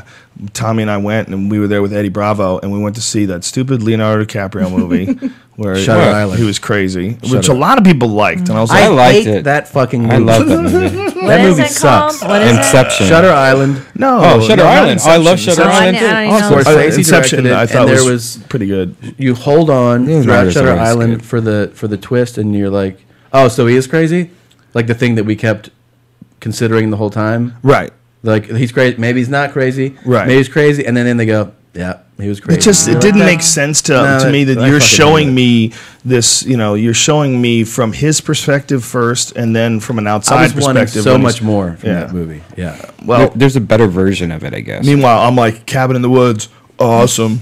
Yeah. Well, yeah. So we didn't like it. Me and Eddie and Tom, we were all in agreement. This is like it felt like we got tricked. It was Yeah. a trick, right? Absolutely. So we decided to get hammered. So we went to some local bar and just went crazy. yeah. We went fucking crazy. And we had just landed, so our body clocks were Oh, like, that's we the were best a day kind of off. drunk. And we just started buying drinks for everybody. There was like hundreds of people. I don't know how much. I literally spent thousands of dollars. I don't know was how many pretty great. people It I was bought so drinks much for. fun. That's awesome. But I wanted like I don't know what. I mean, we just had a couple of shots, and the idea came across to just fucking. I could buy drinks for everybody. Let me just buy a bunch of fucking people drinks. So I just started pointing to people. Do you want a drink, man? Yeah, it was Dude, awesome. give me a high five. What do you want? You used to do that at the that's Comedy Store rad. every Yeah. weekend back in the day, almost. Well, I would buy the whole crowd a drink if I kicked somebody out. That was Yeah. my move. it happened almost every Really? week. Yeah, well, because there was always at least once a month you would get like a crazy heckler, like someone who you just couldn't deal with. You'd be like, "Come on, man, you can't keep talking while the show's going on. This shit it's annoying to all the other people around you." And they all start cheering, and they go like, "Bro, I want you to enjoy the show. I want you to enjoy the show. But you got to stop yelling shit out, okay?" And then they'd yell shit out again. All right, fuck this. you gotta go. And then when it got to that point, I'm like, I'm Yeah. sorry, dude, but you gotta go. And then when the people would leave, I would say, look, and that felt creepy, right? It felt like daddy came home and yelled at mommy. Yeah, It felt yeah. I go, I Totally. don't want anything uncomfortable. So my custom is when I kick someone out, I buy everyone else a drink. And so everybody goes, yay. I go, I want us to have fun. I don't want to have to deal with that. But Yeah. it's my job. Unfortunately, when there's someone like that, you have to deal with them because it's interrupting the show for the other people. It's fucking with the performance. And there's nothing you can do about it other than address it. You have to address I think it. some people don't consider that aspect of it the most too. Is that a lot of times people think that person's just bothering you, and they're not even considering the fact that maybe in that section where that asshole keeps yelling shit out, Yeah. there are 25 people around him who are like, I wish somebody would get rid of this motherfucker. Yeah. because he's ruining my experience. hate There was a Stop couple show. of those in Florida. There was several kickouts in Florida. One of them was a cop. Yeah. What? It turns out the chick was outside and they put her hands on her. She pulled a badge out on the guy. Wow. Yeah, she said, get your hands off me. And this bitch she got kicked out for being hammered, and she was a cop. But there was several people that got kicked out. One of us a table that wouldn't shut the fuck up, so the neighbor table slammed his hand on the table and said, "Shut the fuck up." Shit. And then the guy got up, and he was enormous. It was a huge mistake. I mean, the guy didn't do anything, but holy shit, what I'm talking about, this is he looked like a football player, like a 300-pound football player. I was Yeah. like, holy fuck, that guy's big. Yeah. And he's pointing down at them, and I'm like, oh, please, Lord, no, not a fucking bench clearing brawl. So I asked him, I said, sir, what's going on, sir? Can you tell me what's going on, sir? And I hear a lot of, fuck you, you fucking touch my table. And I'm just like, sir, what happened? Were you enjoying the show before all this happened? And this lady goes, before these fucking assholes had a slap down on our table. So they take her husband out, and I go, ma'am, we're going to need you to calm down. Are you going to stay? You're going to stay, and they're going to arrest him? Is that what's going to go on? Like, what's going on now? They're just going to Wow. kick him out? And, Yeah. and they just kicked him out, and then she said, you know, they were fucking slapping on my. And then the table goes, yeah, we slapped on your table because you wouldn't shut the fuck up. And everybody went, yeah, That's and the the whole place best. started cheering, for this guy. And I'm Yeah. like, wow, like And I asked her, I go, have you ever done mushrooms?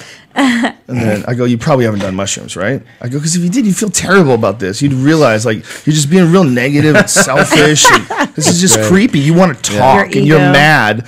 I go, you should feel horrible that you were so talkative that people had to slap their hand on your table because you're interrupting their fun, Yeah. their evening, their good time with your squawking.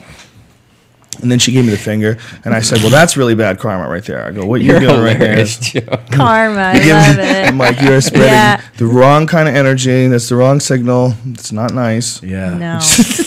But it was just one of those things where you're gonna run into a certain percentage of those people. It's gonna happen. Yeah, it's part of the. It's part fun of the- though. yeah. It's part of what. Look, not everybody got out of it. No one got hurt. Some people got drunk. People got kicked out. But at the end of the day, the rest of the audience had a great fucking time.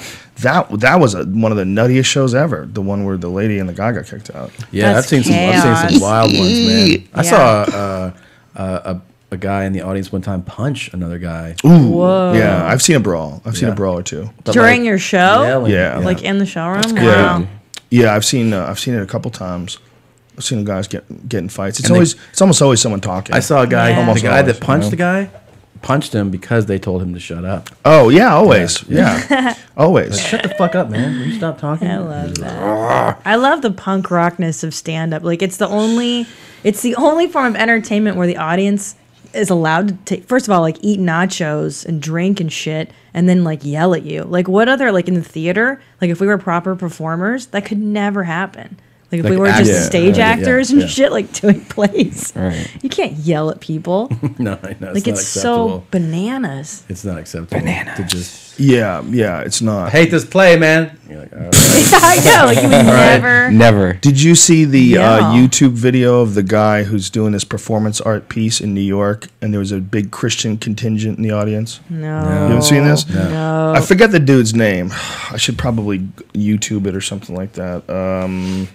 Christians walk out on. I don't even know how I would YouTube it. I don't even know how I would find it. Yeah. If you could find it, Brian, this Christians walk out on live performance. They poured water on his notes. He was doing a bit, and in the bit, he was like, it's something to do with if you were having sex with Paris Hilton, like in the moment, you'd be fucking her going, wow, I can't believe I'm fucking Paris Hilton. And then Paris Hilton would be thinking, I can't believe I'm fucking Paris Hilton at the same time. It was really, that was, Right. his, Yeah, it was it's kind of funny. Right. Yeah. And this guy gets up, and then they all get up. There's like 80 people that were there from a Christian group, and they start pouring water on his notes. They like, and these were his original notes. And this is he doesn't have anything typed out. He has it all, his whole show written down on these notes. This guy poured water on it, and it was like they were pissed and storming out of there because they thought that somehow or another this was How is this offensive. affecting? I don't know. They tried to grab his They're notes just too. big Paris Hilton fans. They're like, No, I just think that love there was the her. idea of them, someone talking about fucking in front of them. They're a bunch of creepy weirdos. Is really basically what it is. Yeah. You know, Yeah. look, the whole idea of these Christian groups, and you're going to go up and pour water on someone's notes, and you're going to be upset at them for their words. You stupid fuck. That's anti-Christian. You dummy. Right. That's absolutely the antithesis of what you're supposed to be doing. I heard people yell. People get upset about stuff when they yell at you. I love when they're just so upset about a Yeah. certain topic or joke, and they're like, I remember with you one time. I don't know. Is this on your last special with the baby? Which one? The baby. I don't think it's doing that. Which bit? Was it the kids getting? Like if I walked in on a little. No, I never. That's never been on any Is that special. coming on this one? I don't know. I haven't been doing it. Or when people. I think get that upset. bit might have passed its time. Yeah, I mean. Sometimes I have bits that just pass their time. Sure. But people get upset, they get, Yeah. they're like, "How dare you? That's a 5-year-old boy or whatever." Like, You know what I'm it's gonna not do a with real that boy. bit, man? I'm gonna use that bit as like a fucking a bonus extra. Yeah, I always liked the bit. I always Funny. liked it got too, me a but little hard. You know what it did? I didn't do it well in Ohio to the special. It was like something was off, and I Yeah. decided to cut it out? Yeah. Yeah, people get up when I like. Yeah, I like get when they get upset about a topic. When they get righteous yeah. indignation. Yeah. Like I talk about some guy that's fucking a dolphin. He was on the Howard Stern show and he was having sex with his dolphin. Whoa. Like regularly. And I just I didn't fucking make it up. I'm just reporting it and people are like, oh no. Oh no. It's like, really? You don't think in the world that this exists as a grown up topic?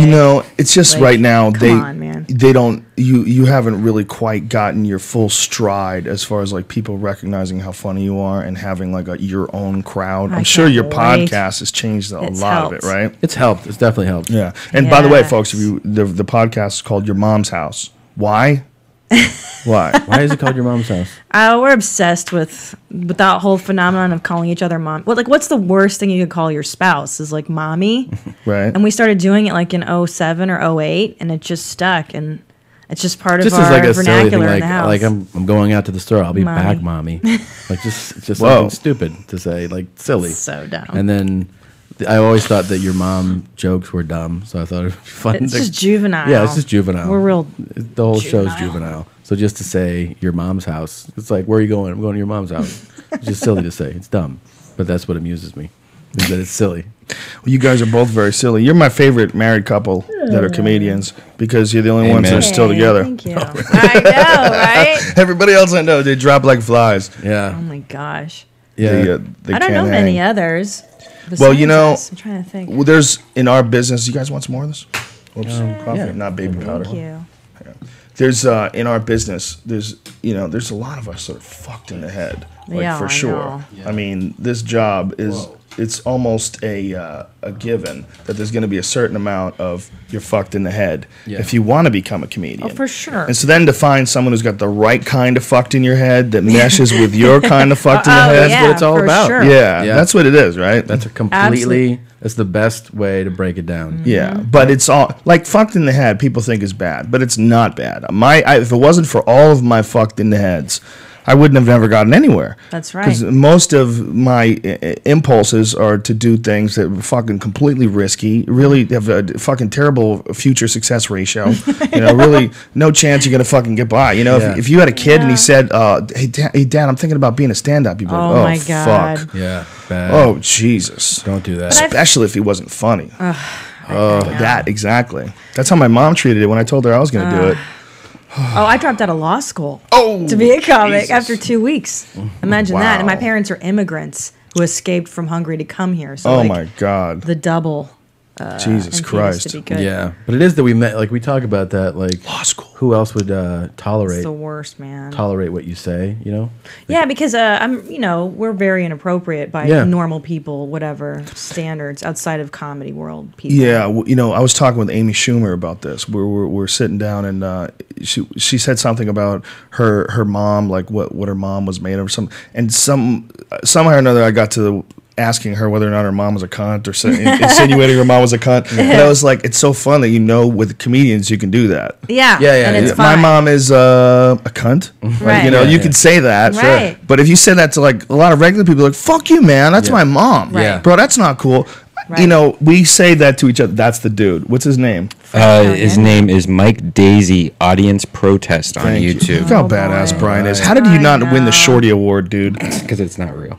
Do you want to hear it? Yeah, play it. It's kind of interesting. The moment. You can never fully be in that moment because you're thinking about what that moment signifies. And Paris Hilton, what's Paris Hilton thinking? Paris Hilton is thinking, oh my God, I'm Paris Hilton.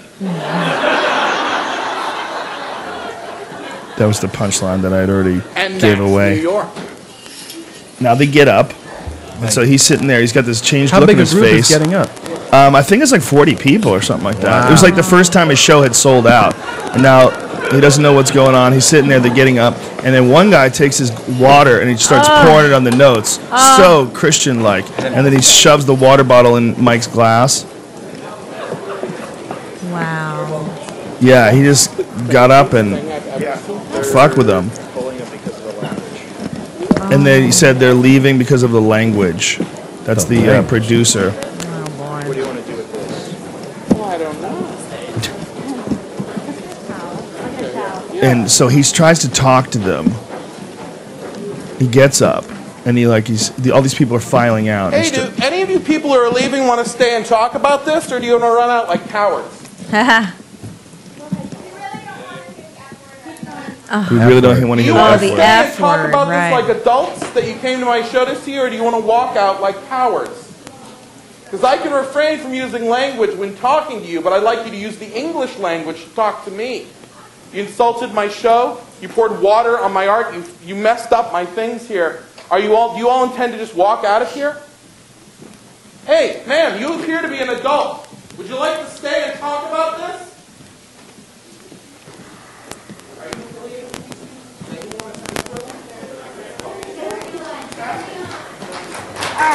Okay, so then he gets back, and he kind of he takes it really well. He comes back and sits down, and then starts joking around about it. Are you guys leaving? Is there anyone that would like to speak to what?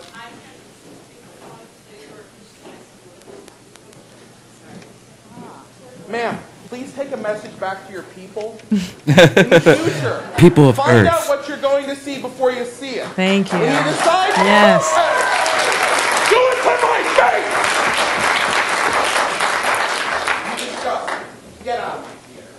Or if you're going to stay. I can't believe none of you would have the guts to stay here and talk to me. That guy doesn't sound gay. Jesus, Are why? you one of these people? Are you with this group? Oh, okay. Well, we don't have to. We were talking All right. already. But So wait. the point is, just like your shows, a lot of people, they don't know exactly what you're doing. Well, You yeah, know, and- they're and coming to a comedy show. just and- whatever. Yeah, whatever's there. I hate, Yeah. but you wouldn't do that to a movie. You don't want what's playing at the movie theater. I don't care. I'll pay money and 2 drinks and everything. Assholes would. Yeah. Yeah, assholes would. They would yell out at the movie theater, too. Yeah.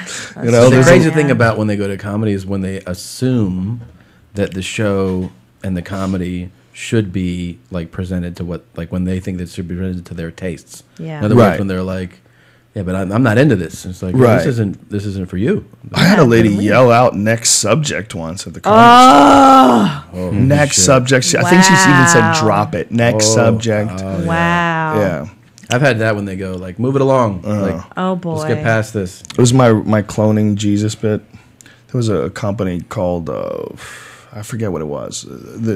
It turned out to be a parody, and what they were the Second Coming project. That's what the idea was. The idea was they're going to take genetic material off of the Shroud of Turin, and they were going to use it to clone Jesus. And then my joke was that stuff. First of all, is not 100% accurate. Like Dolly the sheep, they had to clone a bunch of dollies before they got one that would live. I go, what if they clone Jesus and he comes back retarded? I go, what happens then? I go, dude, what do you want to do? It's your call. I say we follow him. It could be a test. It feels like a test to me. And then like instead of turning water into wine, he would turn dog shit into cookies. That was his move. And I like that, Jesus. And then I had this bit, and I was in the middle of doing it, and this fucking chick just goes. She just goes, next subject. But people feel like especially if you're saying something about religion, which even though to the rational person, it really is kind of silly to be connected inexorably to some ideology. Who's ringing? I don't know. What was it? It's probably the most unprofessional person in the room. It's probably me then. I thought it was Tommy. Why am I so unprofessional? Just kidding. How dare you, 7-year-old white man? Hey, so I got a new game for you guys to play. I don't What's the know. game? Try to not flush the toilet as long as possible. So you have to stack your shit on hers, No vice thanks. versa. Like Poop if there's pile. yeah. It's called- Get the I call fuck it out. flushless in Seattle. Just try it and see if you can go 3 days. That's my cutoff. Tommy wins after one performance. I'm sorry about that. My apologies for the phone ringing. What the hell were we talking about? I shut the other phone off, didn't I? Hopefully. You're talking about Jesus bits. Oh, next People bit. freaking out. Yeah, it's just a especially what I was saying is when it's a religious thing, like people like really feel like this is something you are not allowed to talk about. Yeah. This is my religion. It's funny when they say that. You shouldn't talk about politics or religion. Those are the two things you should avoid. Well, there's only a couple left for me to find out if you're crazy. What do you think about ghosts? You ever see a UFO? There's only a couple more things I have left for me to find out if you're fucking crazy. After once you get through politics, or as soon as you go, well, I've always been a Republican. I'm going to stick with the party. I think the party line is absolutely right. And sometimes we go a little off track. Oh, you crazy asshole. Crazy asshole. Yeah. So if I can't talk politics with that guy, we're going to talk Bigfoot. We're going to talk Sasquatch. There you go. Yeah, people get really fired They up. get fucking mad, man. They feel like they're allowed to get mad too. Yeah. It's not like if they disagree with you on. They take pride in getting mad about it. Sure. Yeah. Well, it's righteous. It is. It's righteous, and To be even to offended. the point of finding an excuse to commit violence. You Yeah. know? I mean, that guy only poured water on the notes. Yeah, he could've but I set mean, the fucking how stage close on fire. you pour water on some dude's notes, and they're gonna fucking throw a water bottle at you, and you might hit them, and they might hit. It might turn into some physical altercation. That's you can't pour water on someone's fucking notes because you don't like what they're saying. That's a complete douchebag move, unless the guy. His notes are all a bunch of lies about you or something, and you're mad. But Sure. if it's about Paris Hilton, you fucking weirdo. That's what you're picking your battles right there. So this was not like a protest to go to this show. This was actually a group that went to a show. Yes. And we're like, we Right. don't like this. Yes. Well, he says the F word, yeah. and then these grown-ups can't handle What hearing kind fuck. of show? Is he on Broadway or some shit? I don't know. Like, It's in why New is he- York. I don't know. It's in New York. That's so nuts, man. Poor guy. It's fascinating. Don't want to Sucks. hear the F The word. F must word. be the The way he Side. handled it was really interesting too. Yeah. He was much more offended than I think a comedian would be in the same situation. Yeah. It's like they came to his show and they fucked up his whole thing. Yeah, we're just used to being fucked Yeah, we're with. used to it's being just hard fucked for the with. car. Yeah. It's like Friday Late Show. Let's do it. Oh God! Here we go. Friday Late Show is always the most brutal, right? Yeah. Everyone's Oh. hammered. Everyone's tired. Yeah. And you don't go when they're leaving. You don't go like, does anyone want to stay and discuss this? You're just Yeah. like, get Nah. the fuck out of here, you piece of shit. Not You even yell at them selling with a- merch. No. Yeah, Just Jesus go. Christ. Go Just fuck get outta here. yourself. Those are brutal shows. Yeah. How about the late show Saturday when you have to do 3? That's a nightmare. Woo! I Yeah. gave up on those the moment I could. I remember those. I'd get those calls. No third show on Saturday? No third show. Whoa, last time you were here, we did a third show on Saturday. It was pretty successful. Yeah. For you. Not for my fucking soul. Not for my soul. Quick comedy after that. How many people are asleep at those shows? Like literally Yeah. asleep. Yes. Like sitting there, just drunk to the point of just complete incoherence. You're doing that third show. Oh, those are you kind brutal. of feel like this were a 15-minute show. This wouldn't be that bad, Right. Yeah, 'Cause yeah. They're still That's into about it. the attention and span. then that all of a sudden The that headline road- spot's brutal. Right, the road starts to Yeah. turn. Sometimes you'll see your feature have a great set, in Right. that middle, and then you get up there and you're like 10, 15 minutes in, you're like, this shit's starting to change. There's a wall that you Yeah. hit at like Yeah. 20, and you can just see their faces glaze. Yeah, That she wall, almost- cut it that wall short. matches the Yeah. amount of shots that have been poured in that room. You know? Oh, You start yeah. to see like, oh Yeah, shit. midnight Oh, show you yeah. should cut short. I would say do like a 45-minute set or 40-minute set at the Yeah. most. Yeah. if you got to do a midnight show. Three But shots. those yeah. fucking Brutal. shows, the good thing about it, like Ari Shafir and I were talking about the opening spot at like one of the things that makes you really powerful is doing an opening spot where you have to go on first. The crowd's not Yes. warmed up at all, and you go on. great. Doing that is like it makes you really fucking focus and lock in quickly. Mm-hmm. You can't just coast on the energy that's already been on stage before you. And when people do well, you know, and they go on before you can just ride their energy. You just Yeah. go up there and coast. But to open Out of the up, gate? yeah, Yeah. it's really strengthens your act. You know, like I remember I watched you do it a bunch of times when we went on the road, and you know I could see you like setting up right away. You want to make sure that you come out of the gate strong, Yeah. confident, hit them with some good shit right away, Try and then to, yeah. It's like it's a tricky little first moment. The first moment they see you up there, Yeah. and they're like, how's this gonna go? It's so Yes. important though Yeah. to do it like to try to do it right away. Yeah. You get them on Yeah. board Yeah. immediately, and then you get your own wave. To Yeah, ride. it's super But strong for your act. totally. Yeah, and you really learn how to develop like weapons, like an opening weapon. You know, Yeah. and just know this one's gonna fucking kick them right in the dick. That's why I love black audiences. Like, I- and I did Cleveland, and there's so many black people, and I love them. they're my favorite because if they smell your fear, you're fucked. If they even sense for a minute that you hesitate or that you're afraid of them, like the whole energy shifts. But if they like you and they Yeah. see that you don't give a fuck about what they think of you, Right. you're good. Yeah, I did a And lot that's of a black hard clubs in lesson. Boston. Did a lot of shit in Mattapan, and there was a dude who booked these really good clubs. They were really good clubs, but it was all black crowds, and it paid better than the white shows. It was great. It was fascinating, man. Watching it. One guy couldn't do his room because he had a strict censorship policy, very strict. He would like give the comics a speech before the show. It was hilarious. My friend John worked there. He goes, "No motherfuckers, no motherfuckers." He goes, "No bitch, okay? That's a lady." And he goes, "You don't say, oh, that bitch had a big ass. You say that woman had a wide behind." Oh, I think that was like boy. coaching. He actually said that. You don't say that girl had a big ass. She had a wide behind, and they made people do, you know, like a really clean, censored comedy. But like it was one of the best rooms. It was one of the rooms where I wish that I did clean comedy because Yeah. you could fucking crush that room. Like they laughed hard. It was one of the first times I ever saw Reggie McFadden too.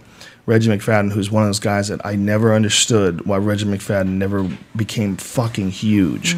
The Reggie McFadden that I knew from like 1990-ish, 1991, I was convinced that that kid was going to be like one of the top stand-up comedians in the country. And one of the places I saw him was at this Champagne Comedy Club. No motherfuckers. No motherfuckers. You can't say bitch. That's a lady. That's a And lady. you don't say that bitch had a wide, that bitch had a big ass. She had a wide behind. Yeah, you have to say that. He had very strict rules. God, thank God you don't have to be a clean comic these days. It's brutal. Huh? Like It's brutal. That thank God shit's for over. Cable. Yeah. Well, you know, what people don't understand is that everybody sort of got the idea that clean comedy was smart comedy because of television. Right. You know, the only reason why you had to have things clean on television is because you didn't want to offend the advertisers. It's really simple. So everybody basically became a bitch to the advertisers. The advertisers don't want you talking about overthrowing the government. That's why they censored Hicks's shit when Right. Hicks was on CBS. Can't show tits and boobs. You can't and show smoking tits and weed. boobs. Can't show smoking weed. You can't show a lot of things. You know, advertisers they want to be able to sell to the most amount of people possible. Well, then there's no artistic integrity or Right. you know the right to opinion. All that stuff's out the window when you're selling shit. So they, you know, Well, that's interesting. That kind of explains why TV sets are still sort of middle of the road sure. in terms of like Well, late night stuff. they censor the shit out of your set. You know, there's very few like really edgy topics you could get away with if you Right. were, you know, you're doing a Letterman set or you do. But that's, you know, that's not where it's for. What it's for. You know, it is what it is. But I don't think it's a more clever way of doing comedy. I've always don't found that either. it's, you know, to put shackles on yourself as a writing exercise. I absolutely agree with. I think I like to do that. That's one of the things I like about Twitter is the 140 character limit. I think, you know, I think it actually helps my writing, like little zingers, you know, little quick lines. But I think to try to put like it's hard to figure out how to do comedy and do it like the most effective way with the least amount of extra words. Like, you ever watch a guy talk on stage and you go, "This, like, get to the fucking point." Right. Yeah. Like, the jokes are really funny, but the setup is like too clunky. There's too much words there. But then Yeah. you watch a guy like Joey Diaz, and one of the art form that is Joey uses the least amount of words possible for the most impact. Like, he's brilliant at that. Yeah, You know? that's a great way. That's a great formula. Period. Like, the thing that I see people, like younger comics, I think screw up with the most is not saying, they don't have a clear view of what their point is. In other Right. words, they have their joke. Right, but right. if you make the setup and the point that you're making up front clear, your joke will be more effective about it. Right. But they talk around their point. The premise. Right. Yeah, the and premise is yeah. like, you're like, I think you're saying this. And they have a joke, and they're like, oh, I wonder why that joke doesn't go. A over big that part of well. it is listening to your recordings. Oh, I should do that, man. fucking I hate huge. hearing my own voice. So Everybody much. does. Yeah. Yeah, but you got to do it. I know. Do you have an iPhone? Yeah, yeah. Yeah. Do you have that voice notes thing? Yeah, you ever yeah. record? Do you record your sets? I've done it once or twice, It's but fucking amazing. I know I have to you start. Set get it, back just and set it on listen the to it stool. right Yeah, away? Yeah. I do all the time. I listen to it all the time, and it helps me a lot because Damn, it's smart. if I take like a week off, I'll just listen to like 4 or 5 sets in a row, and it's like I'm right back in groove. Isn't that quite crazy Yeah. that a week off is Yeah. like a month off? I don't like It taking feels- a week off. No, I like to neither do do at I. least one set a week, to warm, like if I'm in the warm up stages. But like because I'm doing this thing in Atlanta, I did Fort Lauderdale for a week, and then I was here for a week, and then before that we were in Louisville for a week. So it was like you get in comedy shape. You Yeah. know, you get used to banging it out. Banging out. Yeah. It's But, great. I don't like taking a week off. I've taken more than a month off before. Whoa. Yeah, it's weird. That's fun. That's the on most stage, I've ever feel taken off in 10 years is about just under a month. Yeah. Yeah. People don't understand. It's like there's a certain amount of conditioning that's necessary to be a comedian. It's like a certain amount of getting used to it and doing it all the time. Like it almost like radiation. You got to fucking build up a tolerance for it or something. Yeah. The poison. which is a terrible analogy because you can't build up a tolerance for radiation. I don't know. What the fuck But it I'm is talking very momentum based. Yeah, like it's venom. stand-up, Yeah. you carry that momentum. If you're doing it Yeah. a lot, Yeah. and you go Oh, tape yeah. your thing, it's like Yeah. you've been doing it. If you Yeah. take weeks off and you go try to do something, you're like, oh, this is fucking awesome. Well, when we right? worked And- together, we did that Maxim comedy thing in Phoenix the That's first right. time we worked together. That's right. And me and Charlie Murphy and John Heffron had been doing these dates all over the country. We did like 22 shows in a row. So we were just on fire. Yeah. And so what a great feeling that is when you're doing that many sets and you just go out there and fucking level it. You have it so, So tweaked. fun. You have it Yeah. so like exactly your beats, and you figured out that you can add something here and change something. Yeah, there. that was a fun time, and that's where I realized what size balls Charlie Murphy has. Charlie Murphy has gigantic balls. Literally like big. Yeah, No, we always like- put them out and put on our foreheads. Take pictures, holds it hostage. No, he was like headlining, dude. He'd only been doing comedy for like 2 years. Yeah, Oh that's- my that's- God. It's crazy. He was headlining and doing an hour, and he'd only been doing comedy for 2 years. He has massive balls, that guy. He just basically took an opportunity. He got on the Chappelle show. He was basically an actor before that. Took that opportunity, started doing these little things where he would host things, and then people started giving him money to headline. And next thing you know, he's a fucking professional comedian, and now he's headlining all over the world. Yeah. It's crazy. Yeah, it is You know, I crazy. mean, that's balls. I mean, he was in his 40s when that all happened. Wow. You know, That's wild. Could you imagine starting in your 40s? That I couldn't seems imagine. so bananas to me. I fucking loved hanging out with him, though. He was a great guy. Loved hanging out with him on the road. Remember how much fun Charlie was? Charlie Yes. Murphy and Rich. I went to dinner with them one of those nights. Oh, yeah? They took me to dinner. Couldn't have been nicer. He had me pissing my pants, like just with stories, talking about That was- fucking hanging out with Mike Tyson and Oh, yeah. That story that he told on the podcast about the lion. Did you ever hear that story he told? Didn't someone animate that shit? I don't know. I feel like somebody animated the story. The lion. he also told me some Maybe I'm getting confused. story about like somebody disrespected him in front of his dad, and he had this like he got so enraged. But the way he told the story, you weren't like, wow, that's some serious shit. I was just like fucking crying, laughing about how upset he got. You know, he's natural, and there's a reason those true Hollywood stories are so funny. His way of telling a story is Oh, just yeah. you know what I mean, That's like a his skill. diction and the cadence and the way Yeah. he paints a picture. That dude's just naturally. Yeah, funny. it's the Joe Rogan Experience, Mike Tyson YouTube. This is just go to. He was on our podcast when we talked about it, dude. So if you funny. go to the Joe Rogan Experience, Mike Tyson, he talks about Mike. he visited Mike Tyson over his house, and and somebody animated it. Oh, that's cool. I didn't know Yeah, that. He has Yeah. great diction. Yeah, he does. And I seen Mike come around. Man. Yeah. Mike. It was really weird because we didn't know him at all, and then next thing you know, a month every single day we were Yeah. hanging out with him. Couldn't have been better. Couldn't in have a been different cooler. city. That was Yeah, exhausting. it was great. That's awesome. Yeah. It was the most confusing time ever, though. Like, Yeah, we didn't know where we were. We would wake up. We didn't know where we were. You know, you We look at guys the on ceiling bus, and like guess. tour buses and shit, or what? No, I think we not flew really. every day. We were supposed to Oh, have a tour wow. bus, but the tour bus ripped us off. Really? What? Oh, that's right. Yeah. They scammed yeah. you. Yeah, they scammed us. There was they had an address, and we drove to where the address was, and it was literally an abandoned lot. They scammed. Wow. Yeah, they scammed Sussman. Yeah, see, this Wow. is it, buddy. Wow. Look, this is the animation where he's talking about Mike Tyson. oh, that's weird. I've not seen that. Yeah, if you could find that, folks, if you're interested in it, it's I'll tweet it later. Oh, today. and I told you to ask him because that was another story. Oh, you told that's me. right. Yeah, Yes, you about- texted me. And I was told- like, you gotta That's ask him right. about like Johnny Gill. He's Right. hanging out with Johnny Gill, and Johnny Gill's like, I could fuck up Oscar De La Hoya. He's like, I'm gonna tell Oscar that shit. That's so That's fucking right. That's funny. rad.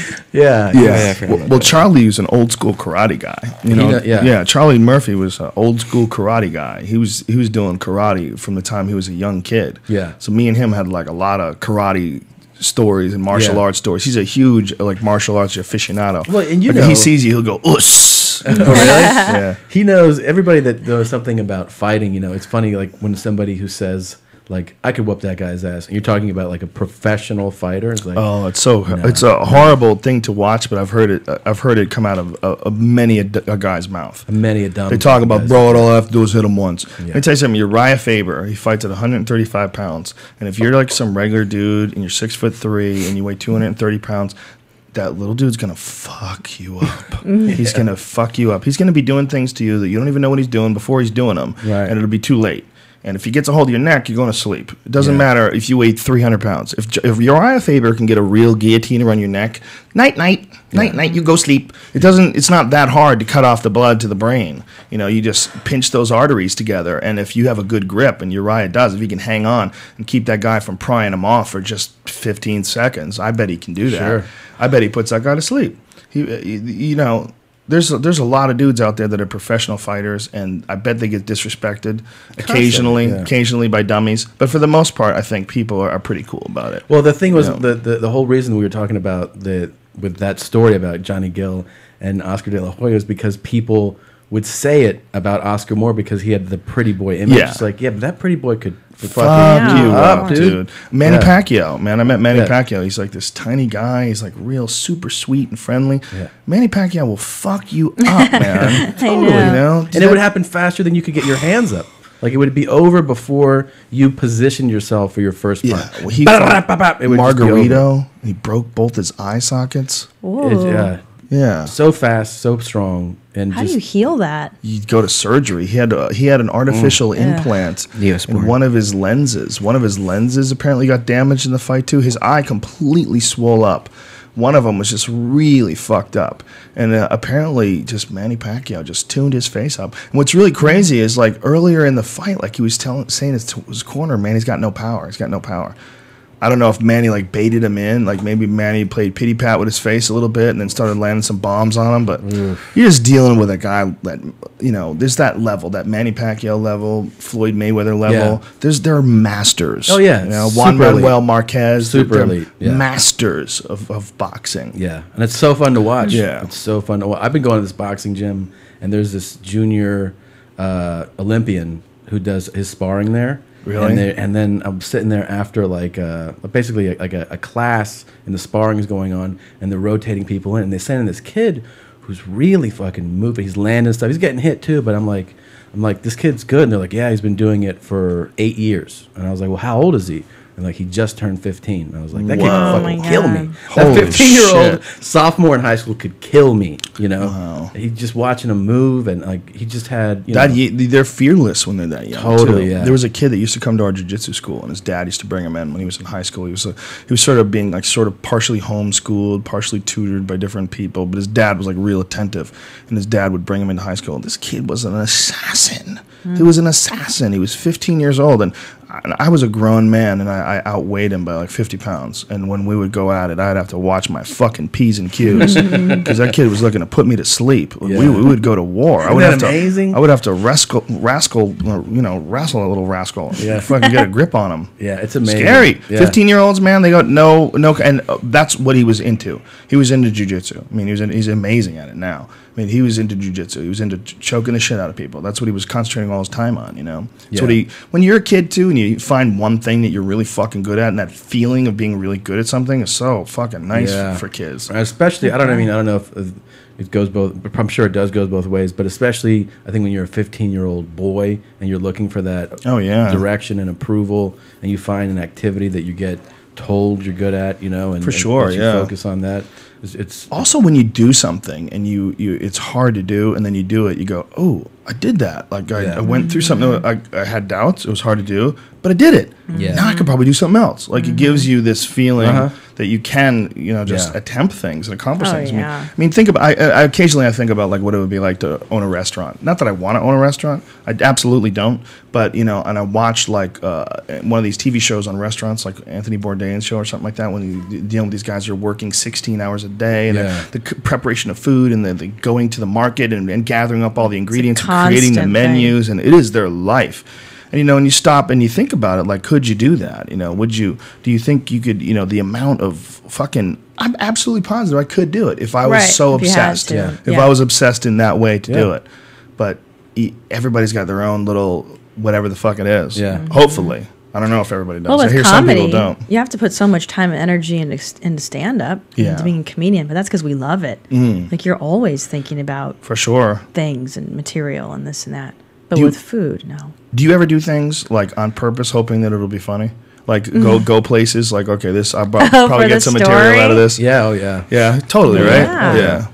Well, the longer you do it too, the more you feel like, if I try this thing right now and it doesn't work out, like it's okay. Right. I know how to get back on the horse Right. from here. So like you take more risk, I think, the longer you've been doing it, right? Like I feel Oh, like yeah. if I bring up some shit right now and this fucking fails horribly because I don't know what jokes I'm going to say, like Right. I'm going to see what happens, I can still recover from this show. Just be like, oh, that was some weird shit. It didn't work out. It's fine. Like, Yeah. And then sometimes you get a good joke out of it though, Right. just by trying it. But I wouldn't have tried that 5 years ago. Yeah. Yeah, sometimes I'll go down dark roads on stage just to see where my fucking head pulls me out. Like if maybe some way there's a way that I can rescue myself, But in life, I definitely have done a bunch of things. Like when I moved to Colorado, one of the things I was thinking, I was like, damn, I'm gonna get a lot of material out of this. That was 100%, and I did. But You did? the wrong way. But it was like an exercise and doing something to. So like, I'm putting my new special out. We're filming it next Friday, so I'm thinking, man, I'm gonna have to do some fucking serious writing over the next couple months. Filming it tomorrow, this Friday. Friday, yeah, this Friday. Oh, I think you said next Friday. Well, the one that's coming up next. Oh. Yeah. Next Friday? Yeah. This Friday. Should I I say said this next Friday? Friday was the Yeah, no, you're right. Really, I shouldn't say next Friday, but I mean, We're leaving in the morning. yeah, tomorrow. We leave tomorrow morning. That's really exciting, man. Dum, That's really dum, exciting. dum. I'm fired up. Tabernacle, right? Yeah, I'm fired up too to do it in Atlanta because I haven't been in Atlanta in forever. You love It's Atlanta. been a long time. Yeah, it's perfect I like because it's Grand all new City. shit. All the stuff that I did before, it's from my Talking Monkeys in Space. So this is a completely new hour and a half. So I'm fucking fired up. That's rad, man. I'm so excited. Atlanta's got great fucking food too. I want to take a bite out of a peach while we're down there. What are you talking about, girls? No?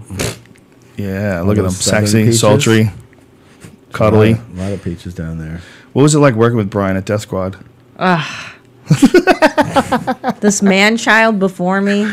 Bri, what is going on in your head? I always think about that. What is do you going on in my think head? He's a about? different kind of a dude. It's a numbers Yeah. game.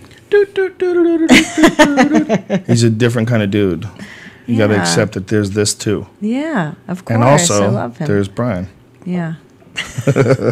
Yeah, I miss you guys. You're one of the very few podcasts that I still listen to, and I even still I haven't listened to every single one. Are you guys still enjoying doing the podcast, or do you like it now, like doing it from home, or are you realizing, man. oh shit, it's a lot of work? Dude, it's It is better. both. Yeah. It's both. But Do you I edit it love yourself? Yeah, I mean, look, for somebody who's not like into having or knowing what they're doing, it was a task. Like, it was harder than I thought just to figure it out. But I figured it out after the first one we put up was a disaster. And then, but then by the next one, I was so happy. By the way, I was just raw. And I was like, yeah, I told you so, Yeah, terrible. motherfucker. yeah. Just kidding. no, there were people. There was plenty of those tweets. Shouldn't have left, bro. Yeah, Or yeah. fucking- Well, they think Because they of were the not friends or fail. something. yeah, well, people I think that know. it was like, well, we don't like each other. or something. Your last episode of Death Squad was kind of funny because I kind of jokingly was acting like really like bitchy. Do you know? about it. And you know what? You know what people also thought was serious? What? What? That when you were like, maybe this will end up on like the show, like Death Squad might end up on TV, and I was like, hold on, we don't want to leave yet. That was Like Yeah, I was yeah. joking. So They were like, you showed your true colors when you said. Yeah, you I was wanted like, to stay. And by the "No, I way, wasn't we're in serious, talks right man." now with HBO. Just so you know, we had our second meeting today, and he goes, "Oh, wait, we were just kidding. No, we want to stay But here." they thought Yeah. we were serious when I said we want to Yeah. stay now. Like they were like, you should like. It shows what kind of person you are when you said you wanted to stay now. Oh, Yeah, you did show your I true was like, colors, "Nah, Tom. man." No, but I figured it out, dude. I figured out the audio, I should say. I haven't Yeah. figured out the video. The video's Yeah. rough. But the audio we figured out, and it is actually, we can do when we, it still work, but we can do 2 a week. We've tried to do as often as we can 2 a week. Mm-hmm. And yeah, I mean, we do it all. We have a little, like a room that has the board and mics and cameras that aren't hooked up yet. That's and good. You Yeah, guys are working. You're like a team too. we are. We're a Yeah, little duo. and it's good because it works for our schedules. If we're both home for like 48 hours, we can We can crank out a couple. It's easier to hopefully. walk to our Yeah. second room than to try to schedule something. So that Yeah. part was true. Yeah, It works out Your better. podcast is one of the very few that actually is a husband and wife that's actually listenable. That formula never really works for me. There's a couple True. here and there that kind of are okay, but for the most part, when I hear a husband and wife, I just want to fucking shoot myself in the balls It is true. Well, That's a good point. why That's is nice of that? you, Why but- is that? because you're What do you very think's comfortable annoying? people. You're very fun. Oh no, You're what's very- annoying about other people? Oh, I'm what's saying. but yeah? you know, What bothers because you? it's like listening to a couple. It's not like where you guys, you're a couple, but you don't fucking right. like PDA ourselves. Well, You know, to also that. you're cool. We're You're both individuals. cool. You actually are really good friends. There's a Yeah, lot of yeah. people that the only reason why they're together is this weird male-female sort of thing going on, where they have nothing in common, nothing to talk about. The conversations are all stunted. You guys are like clearly obvious. You're like, I wish I had that. No, I yeah. no, but I think about that a lot when not to sound corny, but if he and I go to dinner and there's that table next to you that's completely silent and Oh, they're just yeah. eating and you're Oh, like, yeah. how do you do that? Yeah. Why do you marry somebody you can't fucking talk to? Because this all goes. The looks and your body turns to dog shit. And all you have at the end of the day is a mind with another mind, right? Yep. You may as well Yeah. pick someone that you like talking to. That's right. Yeah, you got to pick someone that It you really. always blew me away when a friend, like a lot of guy friends I have, would date for a long time and or marry somebody that they didn't have like good conversation, like intellectually stimulating conversation with, and you're like, how do you fucking talk to that dolt all the time? Yeah. And they're like, Yeah. yeah, that's just Well, like- they don't care. Yeah. They just that's where I'll get my pussy. Okay, great. She'll take care of the kids, and now I'll go to work. Done. Yeah, there's a lot of people that just But just why would you want accept to it. make that your whole? Well, life? I've had friends that were in horrible relationships, and then all of a sudden they'll come and tell you that they're thinking about proposing. Like, if I propose, Yeah, stick because around. that'll fix it, right? Just Yeah. buy a pet instead. Yeah, yeah, you're right. You're Yeah, right. man. Yeah, especially the ones that are fucking at each other's throats. And he's like, Yeah. man, I'm just thinking that like maybe if we just went on a different level of commitment, like maybe this wouldn't be. What are you talking about? She's a crazy bitch, and you're crazy for being with her. You Yeah. crazy asshole. You're a crazy asshole. Or they have Fucking- kids. Yeah. Oh. That's Well, the then, and there's a worst lot of the reason why people do that. People like to get absorbed in relationships to distract them from their shitbag lives. Absolutely. They love it. They love doing it. It's or, fun. Yes. or distract them from their real issues, Yeah. right? You don't have to address That's the real. Fuck issue. yeah. If you're overeating, or you're over smoking, or you're over this, Oh, or you're over yeah. that, or you're over gambling, you're over masturbating, whatever the fuck it is. Yeah. You know, and you just fucking, you'll be in the middle of it and texting. Where the fuck are you? How come you're not texting me back? You know, it's like this. Yeah. it's I love But you. our Yeah. show is Fuck also, you bitch, know, the thing dumb. is, we have a profound. I mean, you know this better than anybody, Brian. That it's like a profoundly silly show. Like, Yeah, it's super silly. It's so silly, and we have a Yeah. similar sensibility. So like, it probably it wouldn't work if like the shit that made me laugh didn't make her laugh, or vice Right, versa. right. We're able to One of my favorite just talk episodes about. that you guys did lately is sorry, So I just dumb. totally interrupted you. Go ahead. I was your dad. Yeah. Where he wiped a Top booger on Yeah, an man. elevator. Yeah. Oh, And just to Jesus. Yeah. It was real. That was so fun. Oh. San Diego, yeah. That's so nasty. Top dog. Yeah, so nasty. Top Dog. Top dog. That's my dad. that's what happens when a guy doesn't give a fuck about pussy anymore. That's what happens. That's true. Yeah, well, about that is You know, that is the thing accurate. is, he also it's been one of those, you know, like dads have their dad bits, like they're like, Yeah. you know what I mean, like One of his bits is boogers? No, it's like talking about it, like it's one of his bits for as long as I can remember. It's been like, Yeah. if you get in an elevator with him, he will say that, not do it. He'll be like, you know what I like to do? I like to put a booger on the on the lobby button, Buddy. because then I know everybody's touching it, and you go, that's gross, man. But he doesn't do it. We got in an elevator, and the first time in my whole life, he goes, hey, watch this. And he goes up, he digs one out, and I was like, what the fuck? And I Yeah. looked at him like that, and he was like, oh, sorry, buddy. And he knocks it off. And it was a scraggler Yeah. too. It was Oh, a sorry, big, buddy. Yeah.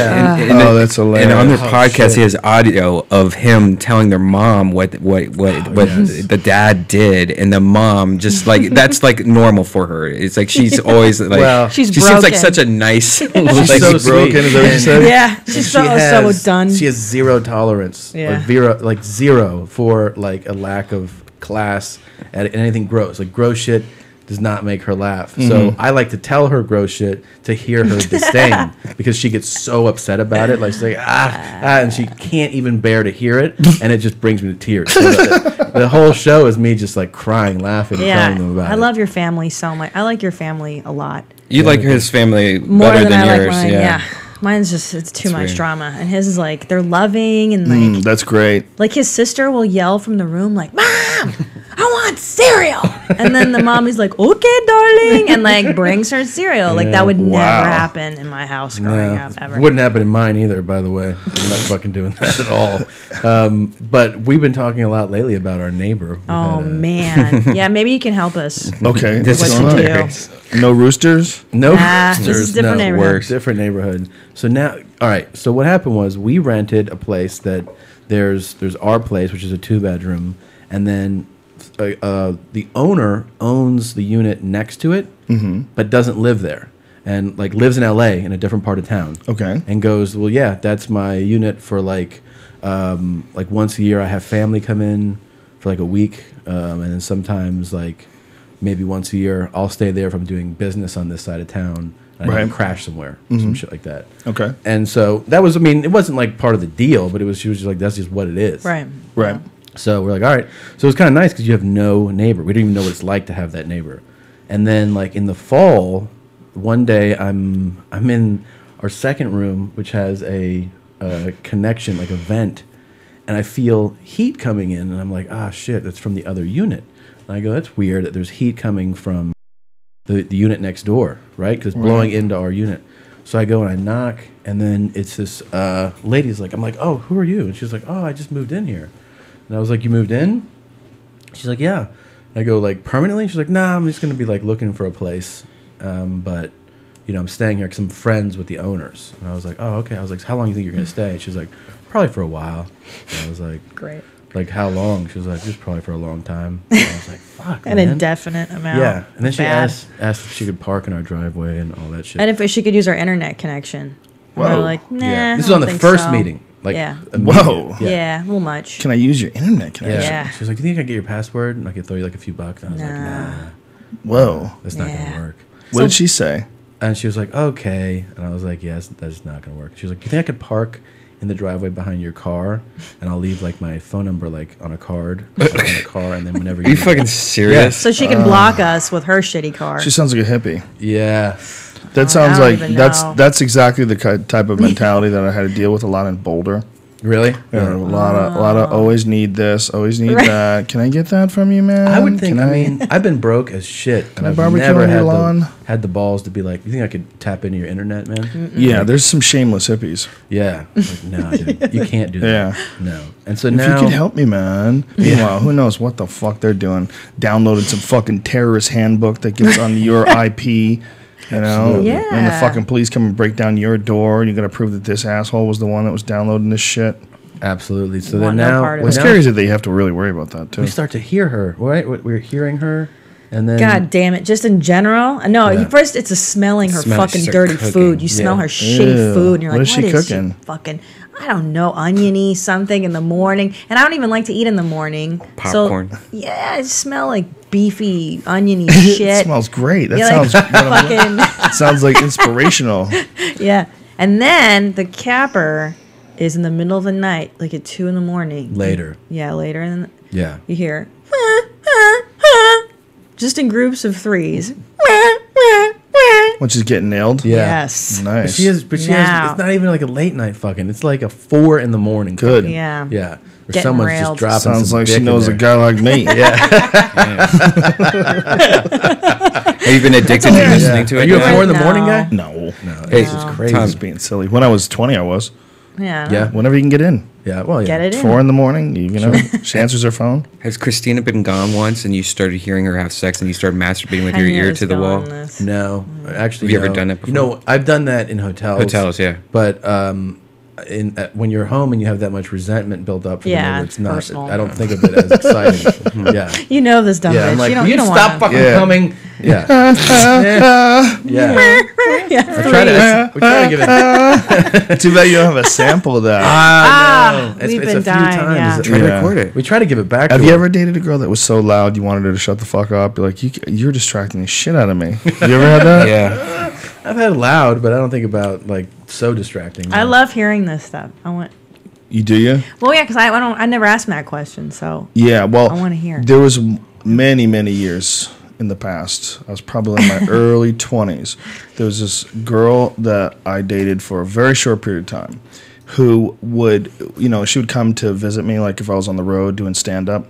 And, and back then it was like always the shittiest, cheapest motels, the fucking nastiest beds. Think about some of the places that you've stayed when you were working the road. Like, even how we're alive. Jesus We've Christ. been killed. gross. This chick would be like, oh fuck, oh fuck. It would be so ridiculous and so over the top. You'd be like, whoa. And it was always, and it was just, she was like ready to ramp it up the moment you stuck it in. The moment you stuck it in. Yeah. I So had she one of didn't even those. she didn't even build to it. It was like the She was Latin. the overkill. It's crazy Latin bitch. There you go. Crazy Latin bitch. She would go There off you like a go. bottle rocket. The moment you stick it in, she just starts screaming, oh, fuck yeah.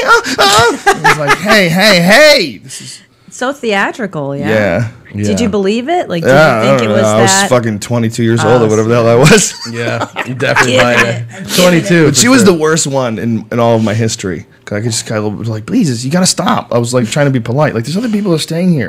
This is late at night. Like, this is a small hotel. Yeah, yeah. Well, what's fascinating is that I read recently that one of the things they say about a woman who's moaning and screaming really loudly during sex is that it's not exactly just pleasure, and that actually what she's doing is she's alerting other men that may be better suitors to come in and fuck her. See, that's why you never make noise. interesting. I like to stay quiet, like a cadaver. Just a little whimpering that no one's going to hear outside this house. Yeah. I'm sorry, mommy. So that's an interesting little. That's really That is interesting. interesting. little possibility. Makes you think about. Makes you really think about the screamers now. Yeah. Well, it makes sense, I mean, it totally makes sense. Like if you're more secure in the relationship as well, you also have calmed down. You probably Yeah. the sex isn't quite as crazy because you're doing it all the time. You're used to each other. You can still have good sex for a long period of time, but you got to have some marijuana or some wine or Or something. distance, like it helps to be Yeah. apart for like a week, Yes, and then you're that's like, great. "Hey, remember Yeah. me?" Yeah, Yeah. that's great. I Yeah. love that. Yeah. What But- if like hang out with some Puerto Ricans for a week, right? Oh, I love Christina? those Puerto Ricans. Fort Lauderdale. A lot yeah. of Puerto Rican guys. A lot of gold chains. Crazy screaming like that. Fuck. Like, whoa. Putting out your mating call. with some Puerto- That's her. It's just, you never know. You never know if it's real, and they're Yeah. taking a big chance and going that hard. It's taking a- theatrical. It's yeah. a little much. Yeah. It's a little over the top. It's a little. Yeah. Yeah. Fucking God, my pussy. What about that kind of stuff? Like the filthy talk? Like, does that put you off? Have you ever had someone say shit that was too? Yeah, well, a girl told me to Crazy. fuck her cunt.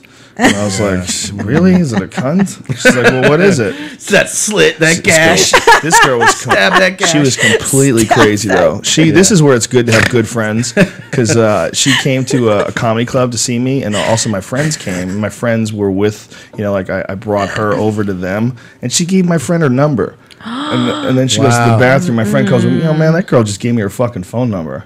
Wow. I'm like, wow, you crazy hooker. Yeah. Like she was so crazy. She was willing to take one of my friends and just give him and hope that she could sneak her way in and just start banging everybody that I know. Like on the sneak tip. There's some dirty girls out there. There's some dirty girls. One dick at a time. Yeah. That's all I can do. Well, I shouldn't known. I mean, this girl, I what I'm fucked her the saying, first time Tommy? I met her. She was completely insane. What, the girl? Yeah, this girl was incredible. She was insane. I was 21. and she was completely crazy. But I didn't realize how crazy she was until she gave the phone number to my friend. Yeah. And then I realized she would just do that to anybody. She could, you could just all you have to still do is just fucked her start after talking. that or no? Oh God, no, that was the end. That was it, Yeah, yeah. I got to get rid of her. Yeah. She was too creepy. It was just like when it's not just doing that. It's like the idea that like they're sneaking around behind your back, and Yeah. that's Yeah, not man. that's a weird sign. And that's why it's good to have good friends. Because my friend came up to me right away and said, "Yo, dude, that fucking bitch. When you're in the bathroom, that bitch gave me your number." And he shows it to me and he hands it to me. I'm like, wow. Like he wouldn't tell you though, right? Some guys wouldn't. Well, There's yeah. guys who Oh, wouldn't. really? Yeah, I had a friend. Absolutely. We had a real problem with him because he was always banging all of our friends' ex-girlfriends. He would immediately, this was back in Boston, it was immediately, as soon as you would break up, he would fucking immediately be just magically, hey, I was by her work the other day. She seems like she's taking the breakup Like a well. hyena, And he'd be right? like, what do you mean she seems like she's taking the breakup well? What the fuck are you talking to her for? Hey, man, it's an open game, man. She's on the market now. Like, what? Like, you're moving in, that and you're my shit. friend? Moving in on the kill. Shit happens to me a lot. This was a bad one though. This was my friend Jimmy and Kevin. I don't want to say last names, so the fucking names have been changed. Save the innocent. They stopped being buddies because of that. Of course. You can't keep being buddies Yeah. after that. That's not You cool. can't trust that dude. Can't trust Creepy. Can't trust it. So where you guys at next? What's next? I go to Chicago the 19th through 22nd. That's tomorrow. Schaumburg.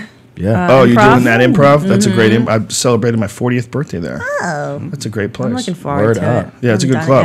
yet. There's not really that much in Chicago. It's hard to find. There's Zanies in Chicago, Yeah. and then there's a Zanies in Vernon Hills, right? Isn't there one else? I'm think not it's Vernon done Hills. those I yet. heard a new one just opened. Oh, yeah? Up. Chicago Club. used to have a great comedy Yeah. scene. Remember? So yeah, that's Yeah. a Second City, right? Home base Yeah. for Second City. Yeah, it's a good comedy town. Yeah, there was a few guys. Wasn't there one of the guys from the Rodney Dangerfield special? He gave he got on one of the Rodney specials, and he was a Chicago guy. Really? I don't Yeah, remember. I'm trying to remember. Belushi. He would say something and say that's a tip from your Uncle Earl. Oh, really? Like a little catchphrase? I like Yeah. that catchphrase. I forget his fucking name though. God damn it! I'm sure someone on Twitter will alert me to this. Yeah. like they always do. Twitter's the best for that. It is. They so they entertaining. told me that Matthew McConaughey was in that Dragon movie. I was right, even though I couldn't imagine him being in that Dragon movie. He had a But I remember he goatee. was like a badass. He had fucking tribal tattoos and shit. He was a dragon jacker. Yeah. McConaughey. I'm going to Vancouver this week. Ooh, Back to comedy the mix. mix. Yeah. Oh, that place is awesome. So this Thursday through Saturday. Who are you Next working week- with? Local guys up there? Yep.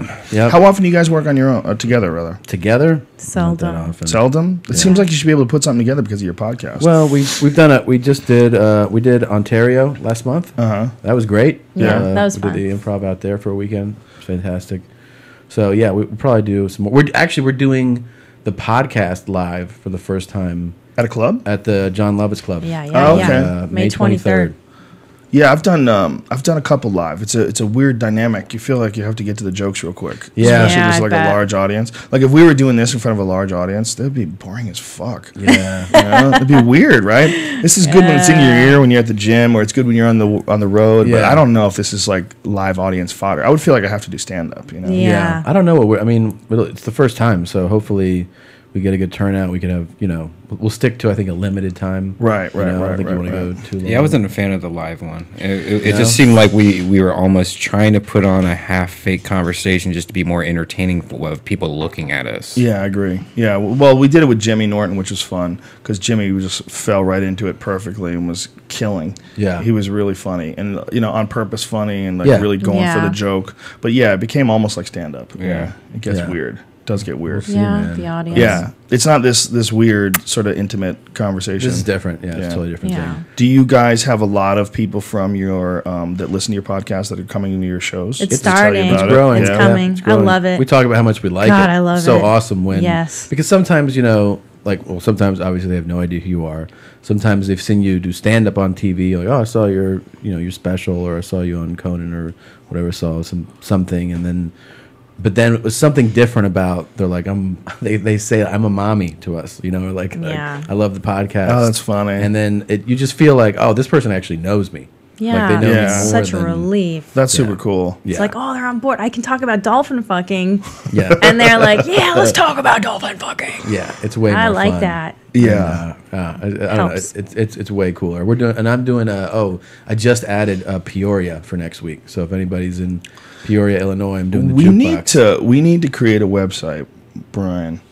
Eventually, what we need to do is incorporate all of us and all of our podcasts into one website where there's like tiles.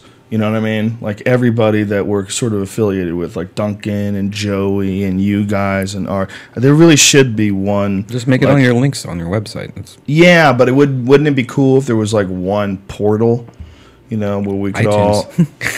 No, just But the you ones mean that all the we're ones all that we friends like, with. yeah. You know? Yeah. And people could like listen, Yeah. click and listen, or they could see where you're at. Yeah, and have it. I mean, that would be like the best way to Yeah. really get a gang of people to come to all of our podcasts is to have like a portal, or Ari's podcast, Duncan's podcast, and each one has like a little square. Yeah. I think You know? I think once That'd be you, cool. you know it already. I mean, like on Takes iTunes, a you while. just subscribe, and then you doesn't even think about it. Well, no, not necessarily, because we Stitcher. don't really talk about Duncan's podcast that much, nor do we talk about Ari's. Like you can miss several podcasts in a row where we didn't talk about it. You wouldn't even know it existed. But if it Yeah. was all clearly laid out and we had like a website where there was tiles, and and that way, that would be a real way of everybody promoting everybody with no intention other than keeping like what I mean. There's no financial intentions at all. It's all just about keeping this one group connected, Yeah. and helping people. It's a good idea, right? Awesome. Yeah. we should totally do that. Yeah. Especially for audiences. If you like Ari, you probably will like us, or vice, Yeah, and it'll pump or everybody up. Duncan, Yeah. yeah. That's what we need to do next. That's the next step. That's the next level. We need to have like a podcast community, of all podcasts that we appreciate and like together. Yeah. Like the idea of a channel, like Death Squad, like that's one way to do it too. But also the way to do it is to just make sure that everybody is connected to like-minded folks or Sure. other cool people, other Yeah. ones that you might think are interesting, and then have it all like a one-stop shop. Where they know if they go to this is all the people that are cool with each other. This is like Yeah. a whole group of people that are all friends with each They other. all like each other. Yeah. Yeah. Well, you're getting your website redesigned. Just make it a link page on that. Yeah, I think I'm going to do something along those lines. I'm also going to make a website specifically designed for the podcast. So there'll be two websites. There'll be like my regular website, and then there'll be a podcast specifically designed podcast network. Or a website, rather. And that's where I think we need to come up with some sort of a link to a network. And maybe we all put a link on our site, and then that link will go to one website. Why are you doing so many websites though? Why are you breaking it up? I ask. Well, it's not really broken up. It'll be a section on my website, but if you go to it, it'll go to one that, like, when you go to that section, it'll be laid out like a whole site just for the podcast. Each one will have a description of each podcast and who was the guest and how long it was and when it took place. Do you And even so do you know what percent? Is there even like it's got to be a small percentage of your fans that come to shows that don't listen to the podcast?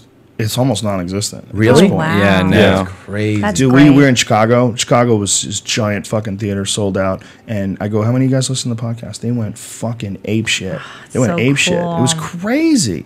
It was beautiful. They're the wild. coolest crowds I've ever had in my entire time of doing stand-up.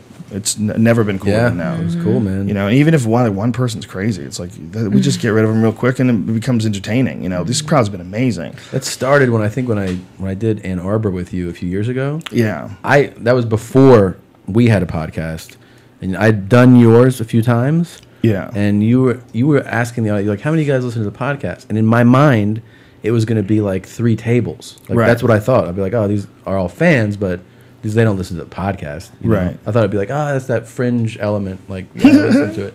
And that fucking club went bananas. Not only that, then you asked, like, who here knows Joey Diaz? And Yeah. the whole fucking Dude, people crowd. in Florida were calling out for me to tell Joey Diaz stories.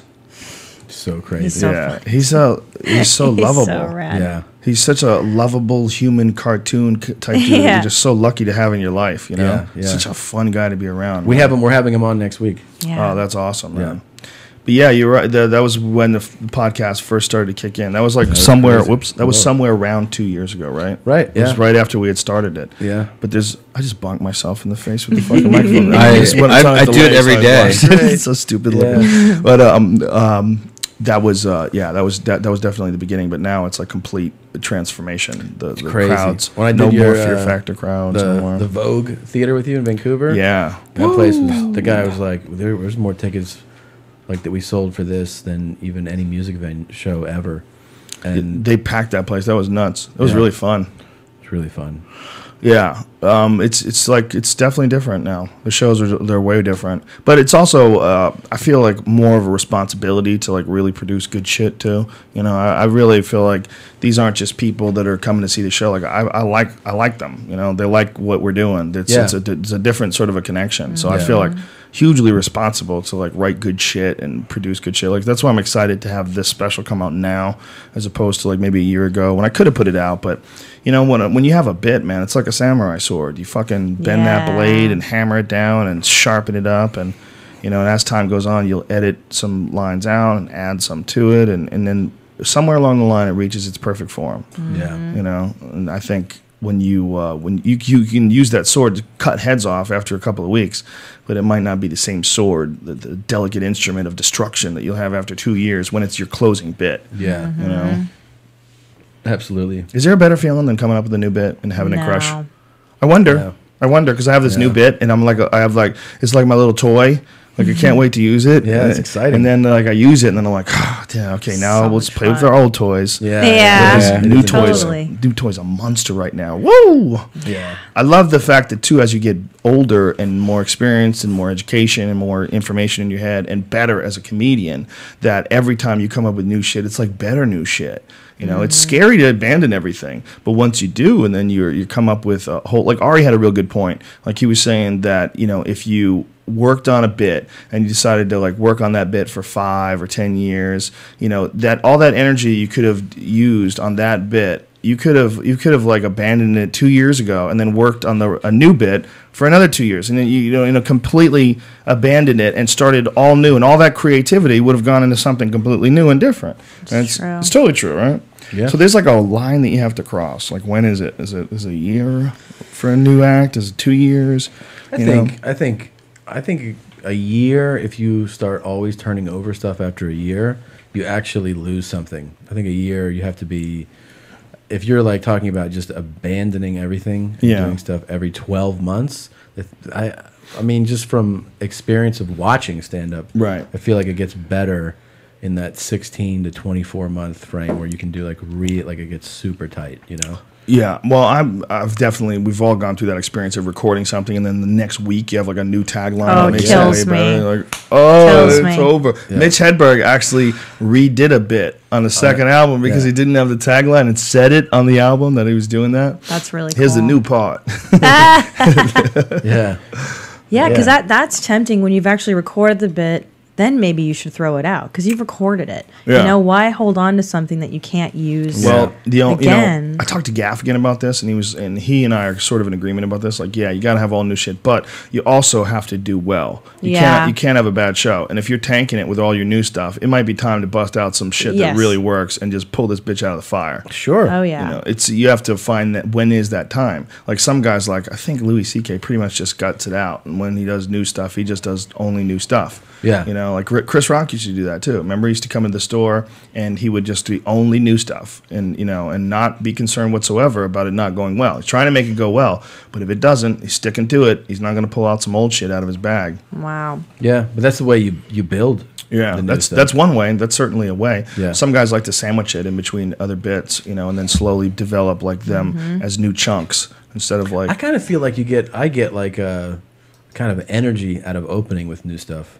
You know I what like to mean? do it yeah. too. It's Yeah, risky. It gives you scary. risk, but then Yeah. like, I like it. there's a bigger. Christina, like, you're payoff. a risk taker. Yeah, I'm a daredevil, man. Yeah, I don't care what happens. Thrill seeker. It's exciting. You have to be a comedian, right? Oh yeah. Don't you?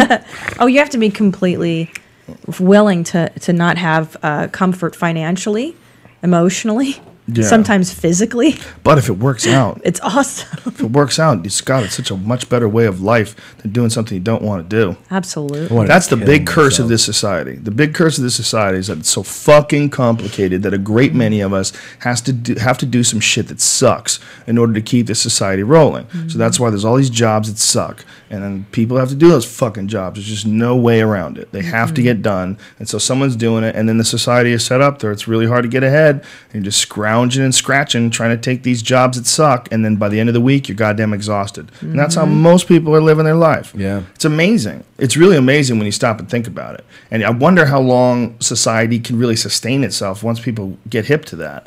Because once people get hip to that, I mean, what are we going to do? We're going to invent robots to do all the jobs that suck? Those jobs have to get done, right? Unless we Yeah. completely restructure the whole foundations of our society, those crappy jobs are going to have to be there. I don't think there's ever going to have to worry about that because too many people just revel in their misery and will. Yeah. Or do not- they know they're miserable? They don't. Are they they're- cognizant? It's shit programming is a lot of it. The Yeah. human mind adapts incredibly well to its environment. Yeah. And adapts to incest and violence and all those things and treats them as the norm. Oh, yeah. And that's what happens in every bad neighborhood all across the world.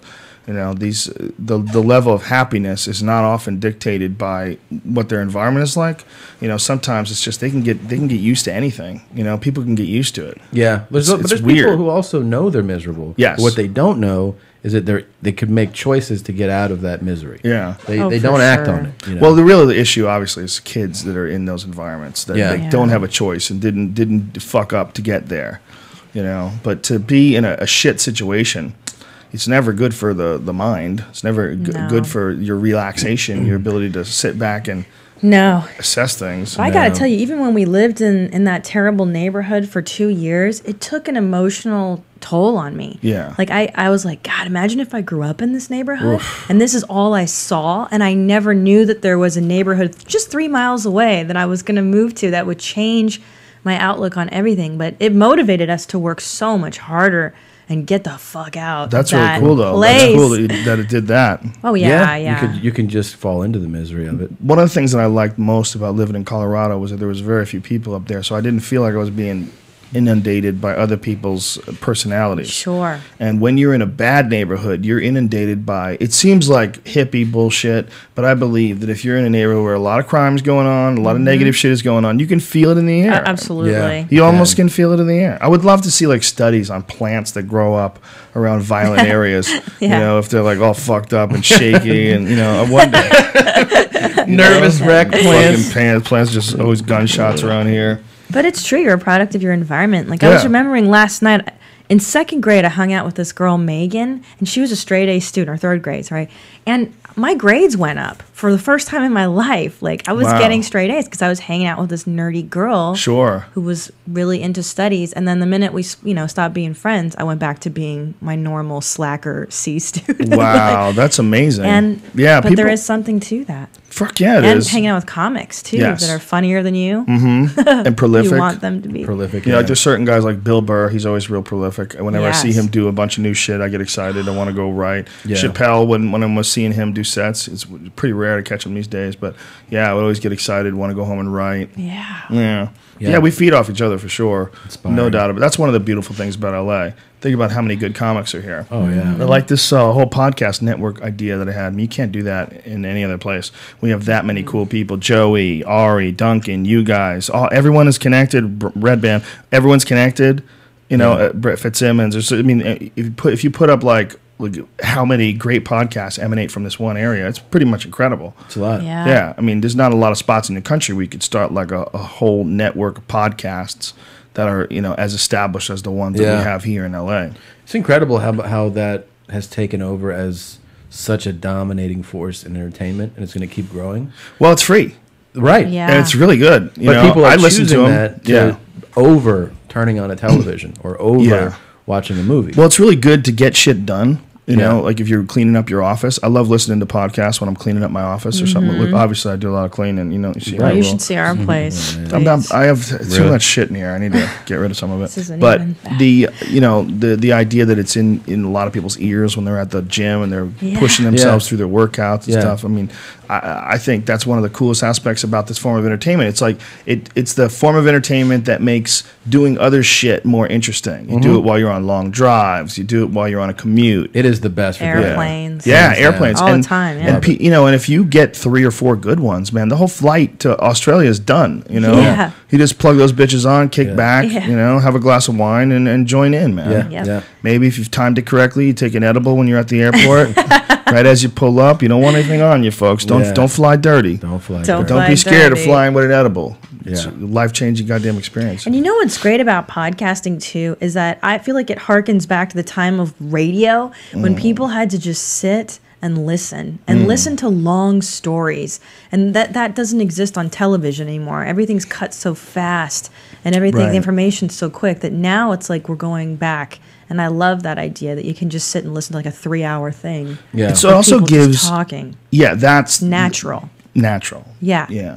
Not this hyper information shit. 7-minute set on Yeah. the Tonight Show where you're sitting down on the couch Commercial talking breaks. about your Or television recent shows experiences are at the zoo. Fucking Yeah. half-second edits. Boom, Exactly. boom, boom, boom, boom, boom, boom, boom. Like, Yeah. You know. Yeah, and then they tell you, coming up next, you're going to see this scene. And then Right. you come back from a commercial, you're going to see this scene right now. And then they show you the scene. And they're like, yeah, man, I get it. I fucking got it. Like, I can process information. Yeah. if we had a producer of the show and they were like, well, this is some of the things we're going to do to take it to the next level, okay? We got to edit it. We got to edit it. There's a lot of downtime. There's Right. 2 minutes where you're twittering. You're Yeah. twittering on this fucking Right. podcast for 2 minutes. Sure. You know, oh, sorry. No. That's actually what I love. That's part of the beautiful thing about it is like when you hear you talk, you get to really know you. When you Yeah. hear you talk, you get to really know you. It's not a Yeah. sound bite. It's a long conversation. I noticed that, like with a lot of foreign films, sometimes you'll have longer shot. They won't edit, right? They won't Right. cut, and you're like, yeah, but that's actually a very like if a guy's making breakfast or pouring coffee, they'll let the shot go of him running it and the Right. coffee pouring, and then him pouring it in and stirring it. And you're like, but that's not like that guy's really making coffee, Right. Like so, it's not God with fucking forbid. 15 cuts to Yeah. make it like yeah, but that's you're watching like real life kind of Yeah. develop right then, Right. You can you sink into it more, but American style of editing TV or film is always well don't let a shot last too long. Music video style. Oh yeah, that's the way things are. Do you think quick. that is making people dumb or making people impatient? It's Impatient making for people, sure. I believe, for instance, on Facebook, like, not like. It's all binary. 0, Yeah. 1. Coke, Pepsi. Yes, no. You know how limiting that is to human thought?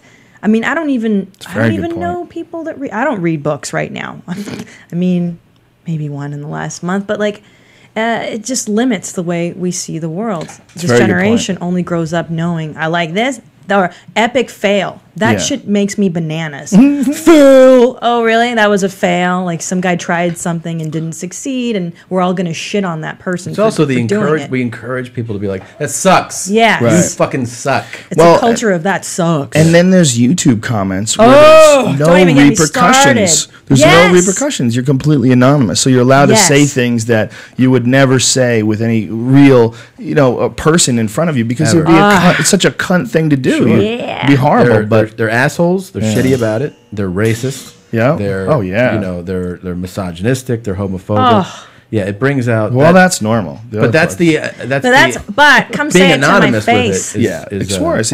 It's a weird thing where we developed a way to communicate with people that is it's there's no interaction, there's no exchange. You're allowed to throw the information out there like a bomb, like you lob a bomb over a building. Your you know? message board is a perfect example Perfect of that. example. Like if I was just talking to you and guys in a room, and then some guy came up and it's like, you're just annoying. I think your face sucks, and would you're just like, never are you? say Yeah, you would not just come up and ruin my conversation. And people don't understand when I kick them out of band and they say, "Yeah, I can't believe you want censorship." I don't want censorship. This is what it is. This is a house party. My website is an internet house party, and anybody can join. But when you're a cunt, when you create It's problems and negative energy, when you don't know how to, even if you have a criticism of something, there's a lot of people that have had very valid criticisms, and those help me. I really think they do.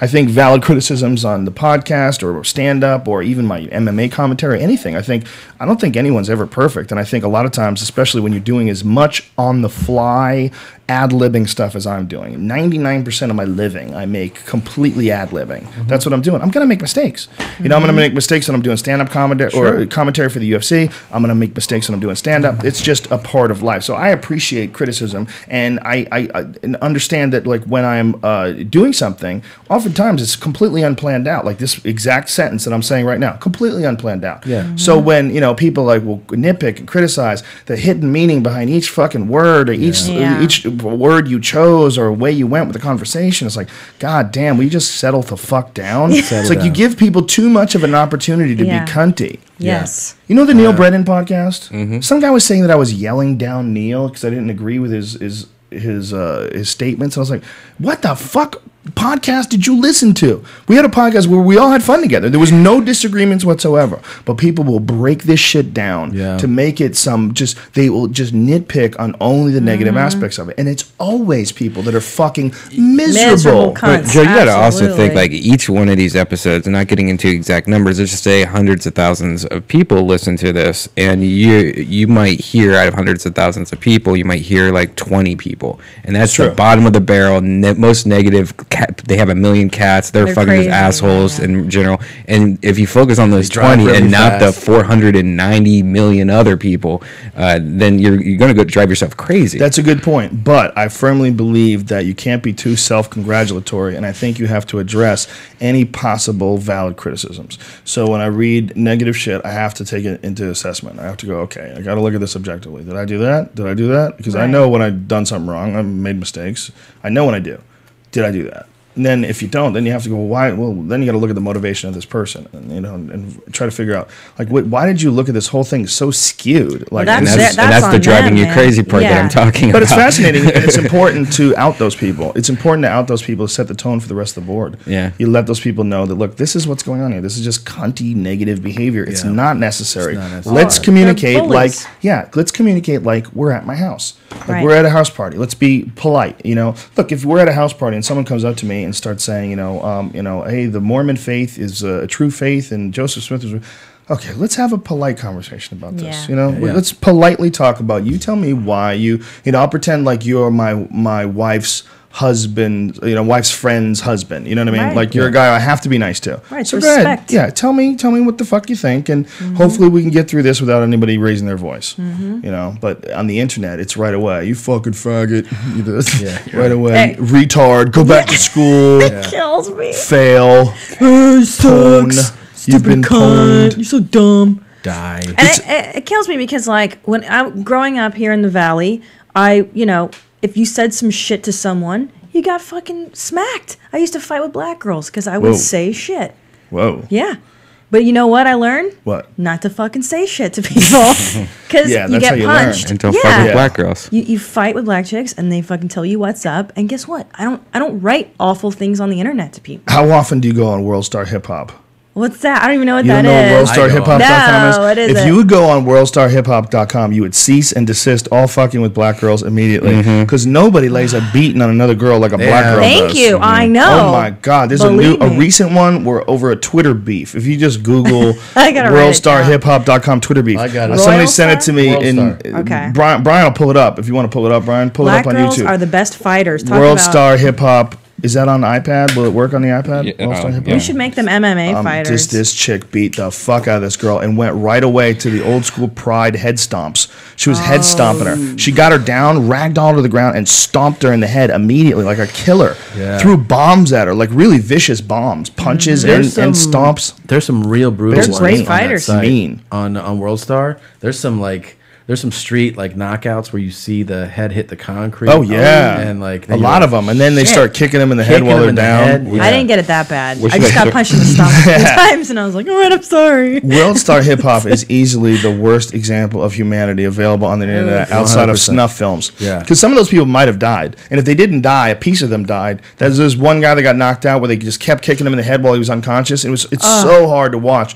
That guy is forever fucked. There's no question in my mind that damage that he got that day to his brain is irreparable. He got hit by punts, soccer kicks to the head while he's unconscious. People were just running over and punching him in the face. So he's getting just concussion after concussion. His brain is just swashing inside his skull. For sure, he's going to be fucked up for months.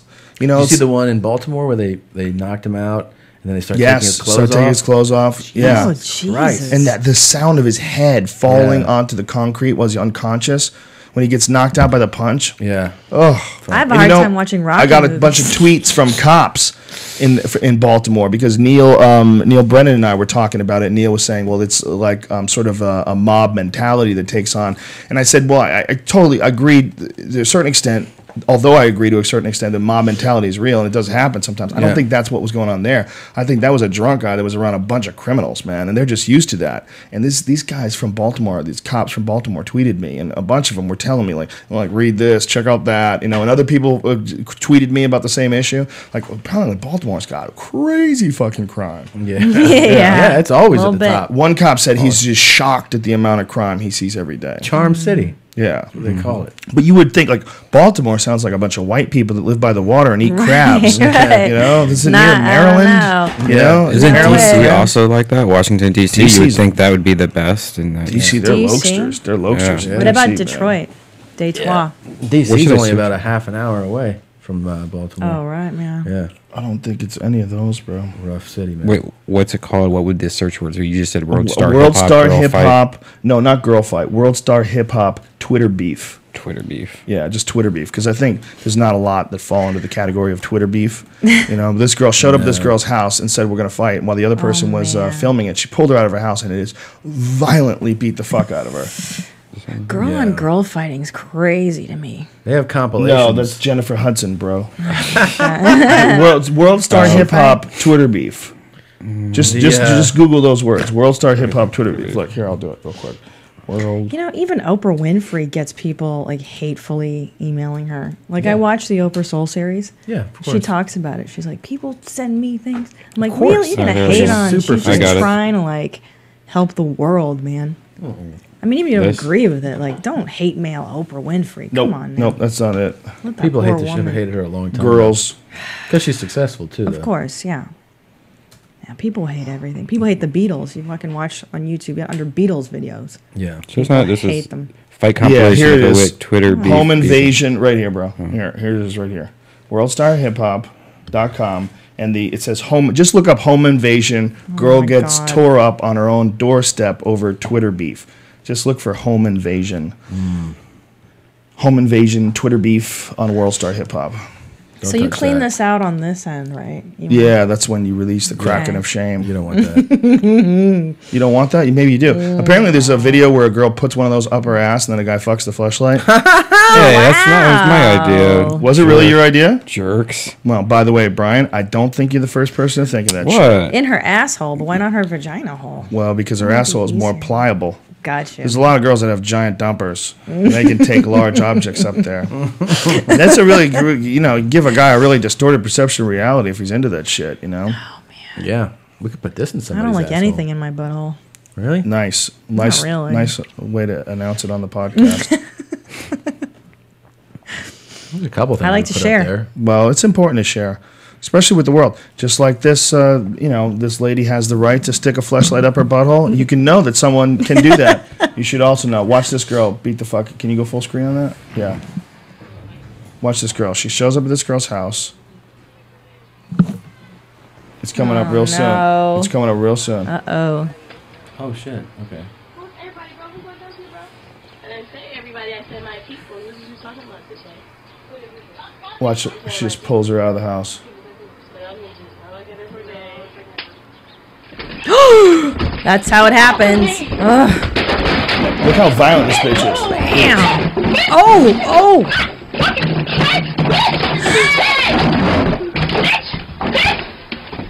She's beating the fuck out of this girl, stomping on her head, kicking her in the head, pulling her Oh, by the her hair. Look God how strong damn she it. is. Look how strong that girl is.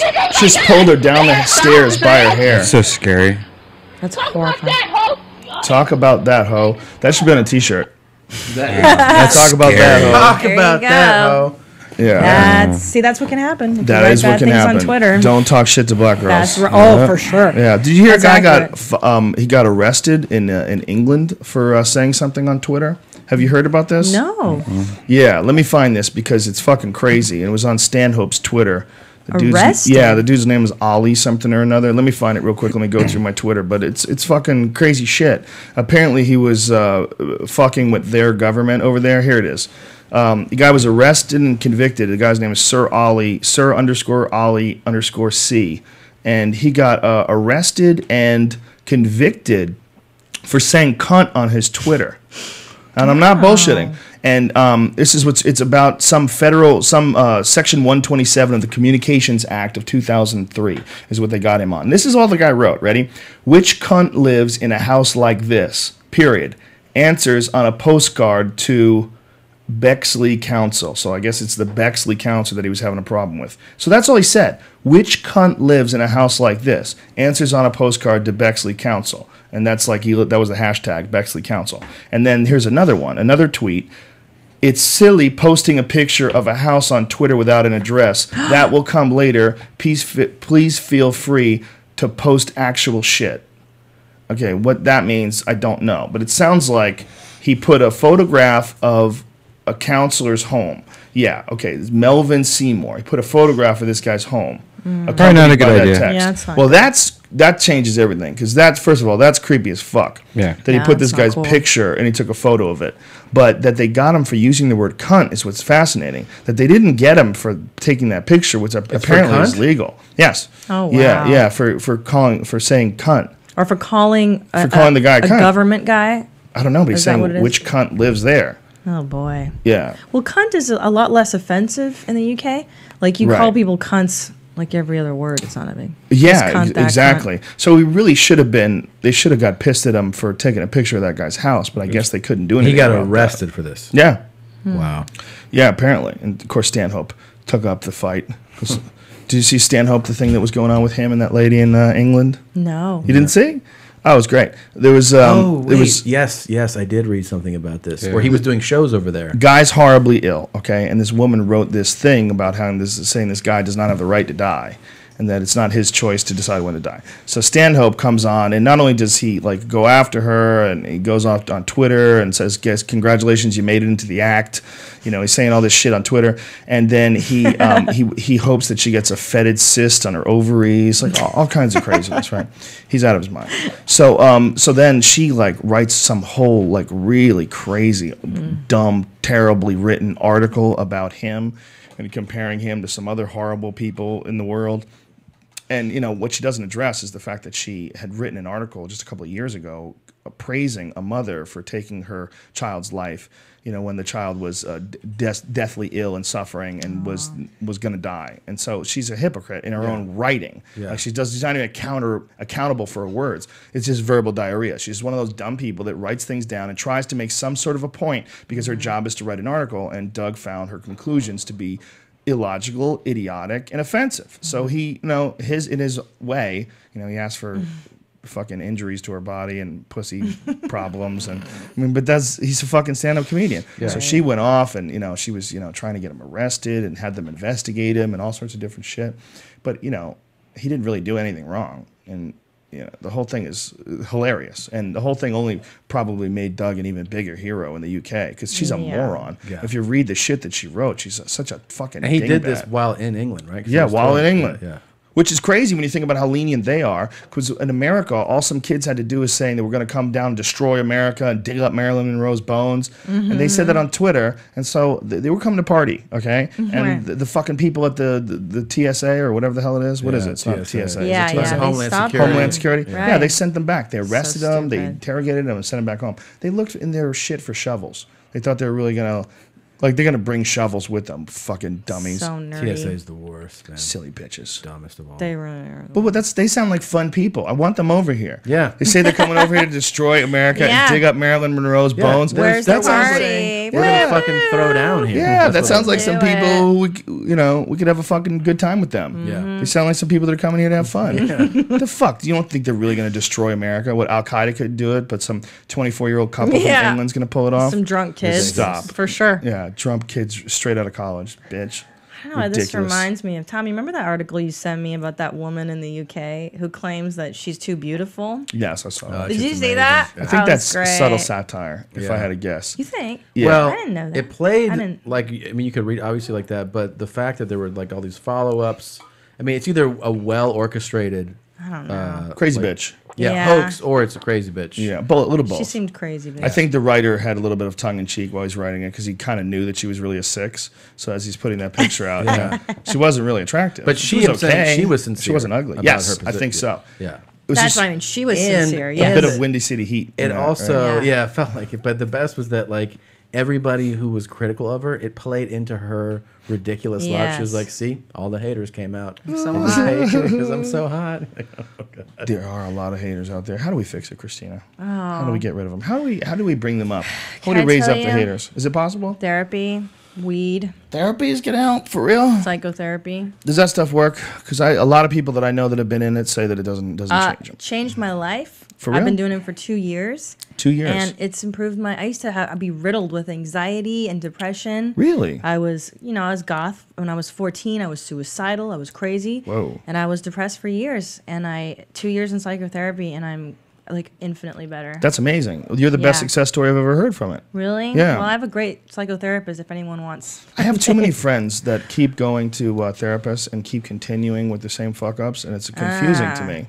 If you're not seeing progress, like I know people that go to the same person for like 10 years and are the same, going Wow. in circles. You need to find somebody that can really get to the root of your bullshit, Right. and then I believe undo that. So you got bullshit. super lucky first time with this. This is the first counselor. I had seen some other guy that was wearing like white Velcro shoes and mommy jeans. Holla. Yeah, and I was like, yo, you can't even dress yourself. Like, you can't fucking counsel me on my life. So I Yeah. dumped him. What's and that then about? This broad's like, she changed my life. Velcro never really caught on for shoes, did it? It's great for Like little in kids. third grade. Yeah. Kangaroos, Yeah. the little Velcro pouch. It's weird, isn't it? Should bring that back, man. It's very useful. It's very useful, but it's just so douchey. There's something dorky about Velcro for whatever reason. Yeah, real lame, man. it never caught on. Why is Especially that? white It shoes. caught on. It with was really white popular for a Velcro. while. No, but I'm saying like it's not there. It's Like st- you, most of the sneakers we buy have laces. Right. You I know, saw you- it the other day. I think the problem with Velcro though is after a couple of weeks, start getting shit in the Velcro, like cotton and You're stuff right. like that, and they start being annoying. Where like in El Paso, you just get new shoelaces. Right. They lose their sticky. Yeah. That's true. But they should be able to replace that shit like you replace shoelaces. Yeah. But then you'd have to go Absolutely. somewhere and do it. That's annoying. That's a nuisance. yeah, that's stupid. I Okay. like Vans right now. Slip-ons, Look at you. no laces, no Yeah. Velcro. Do you have them in like the cheap trick black and white checkerboard? No, look? that's too dykey. I Too can't dykey. do that. I'm a lady. I'm a lady. Language. I Too like. dykey. That's Well, look, I'm hilarious. already crossing the line as a female comic, so I try to keep it somewhat feminine. Do you feel like as a female comic? Well, I've always felt. Tell me if I'm right. Mm-hmm. That it's harder because you have less people want to hear you talk. No one wants to hear me talk. Less people want to take your opinion seriously because you're a woman. So For if you get on stage and you want to start talking about politics, immediately you're running uphill battle. For you sure. talk about sex, you're a whore. For sure. Do you look at other comics, guy comics, and go, God, they get away with so much. I do, but I also grew up admiring male comedians. Like I really loved watching Bill Hicks and a lot of dudes. But yes, you're right. Absolutely. Society doesn't privilege intelligence in women. You should just be hot. So Yeah. that's the message you get growing up. Just don't read books. Just be hot. Mm. So you're up against that. You know, I actually try to channel masculine energy. when I go up there. I Really? try. I always have this image of me putting my dick on the crowd. Do you really? Yeah, I swear to God. Have you ever yeah. worked on this with your counselor? Yeah, but I don't want to fuck with how I do stand up. You know No, what but I mean, like, is he like approve of this lay the dick on the crowd method? I guess because it works for me in that, like, there's, different parts to your personality. I'm not that way at home with my husband. Right. I'm a woman with my husband, right? Like, Right. I like being a feminine, but on stage, I'm a it's- fucking dude. Like, come You on, kind of have to. fuckers. It's a masculine It's a thing. masculine art Yeah, form. it is. You can't go up there and Femininity ask doesn't them really for it. read. No, it it's not as funny. You know, Not as funny. It's a different kind of funny. I mean, there's some people that like, okay, here's a very funny feminine comic, Wendy Liebman. Very Right. funny, very feminine. Yeah. Very like sort of, but clever writing, and but very feminine based. that's true. Well, here's my theory on this, okay? Society wants women to be agreeable, to say the right thing, and to make everybody feel comfortable. What's funny about that? Fucking nothing. It's funny for me. I'm a man.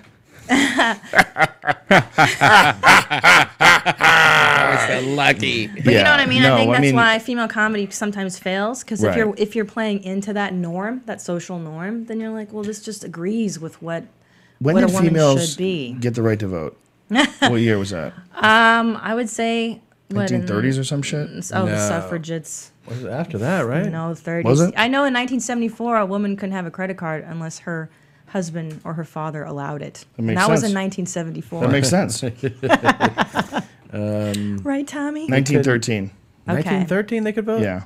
Yeah, 1913. I know that they couldn't run the Boston Marathon until Good. sometime in the Keep 70s. that. Get out of the way. They couldn't run marathons in the 60s. That's hilarious. That's awesome. Yeah. That's pretty crazy. That was just not that long ago. Yeah, it's weird, right? It's weird that the woman's right to vote is literally 100 years old.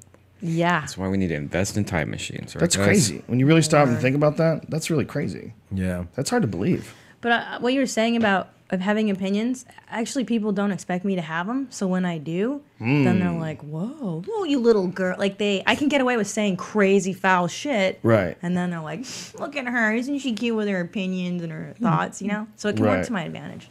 Yeah. I can say shit that dudes can't sometimes. Really? Mm-hmm. Like in what way? I won't threaten or challenge. Like, for instance, let's say you said something.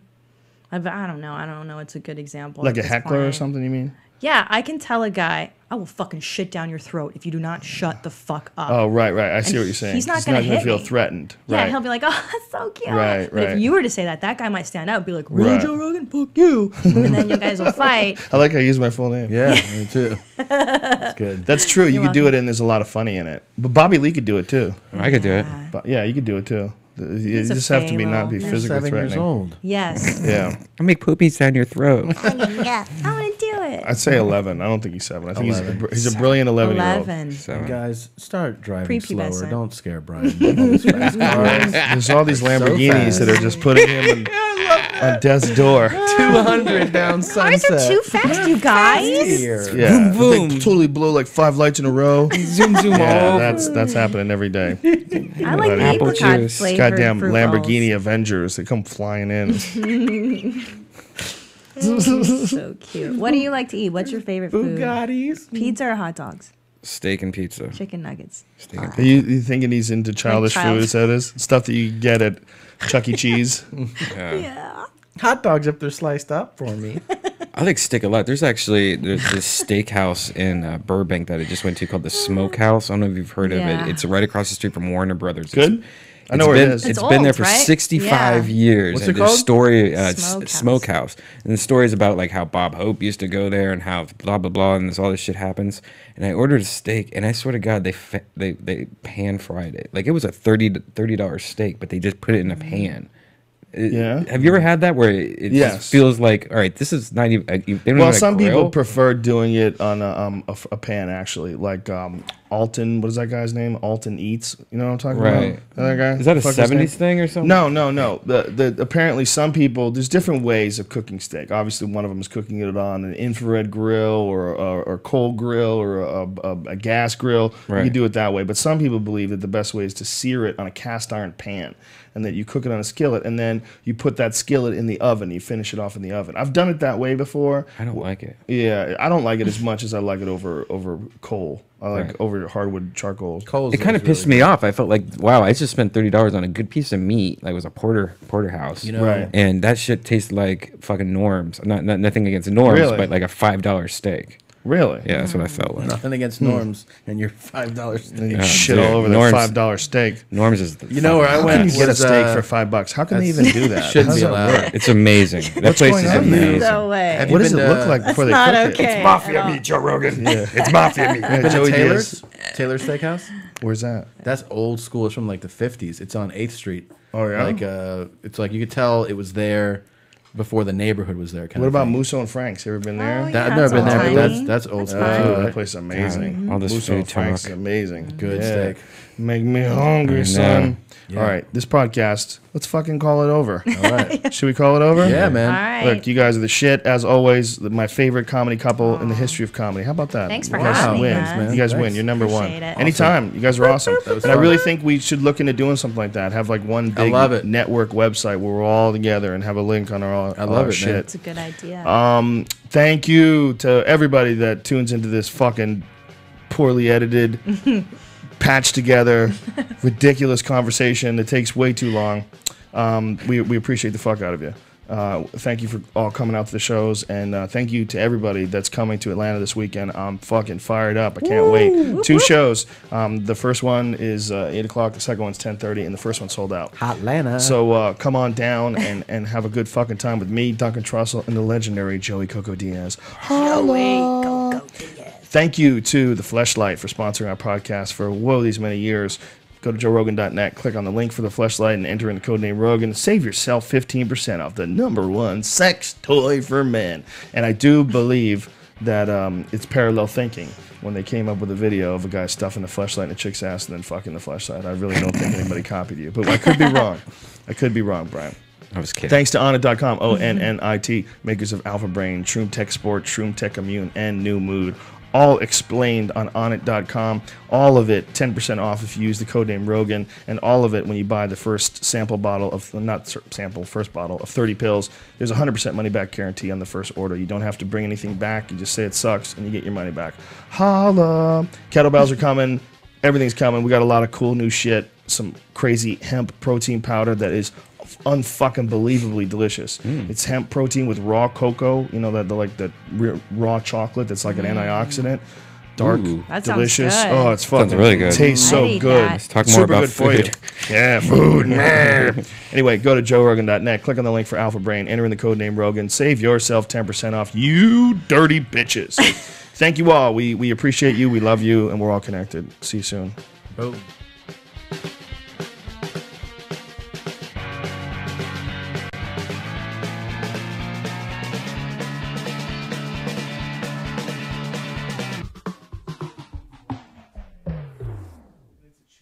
Oh, yeah.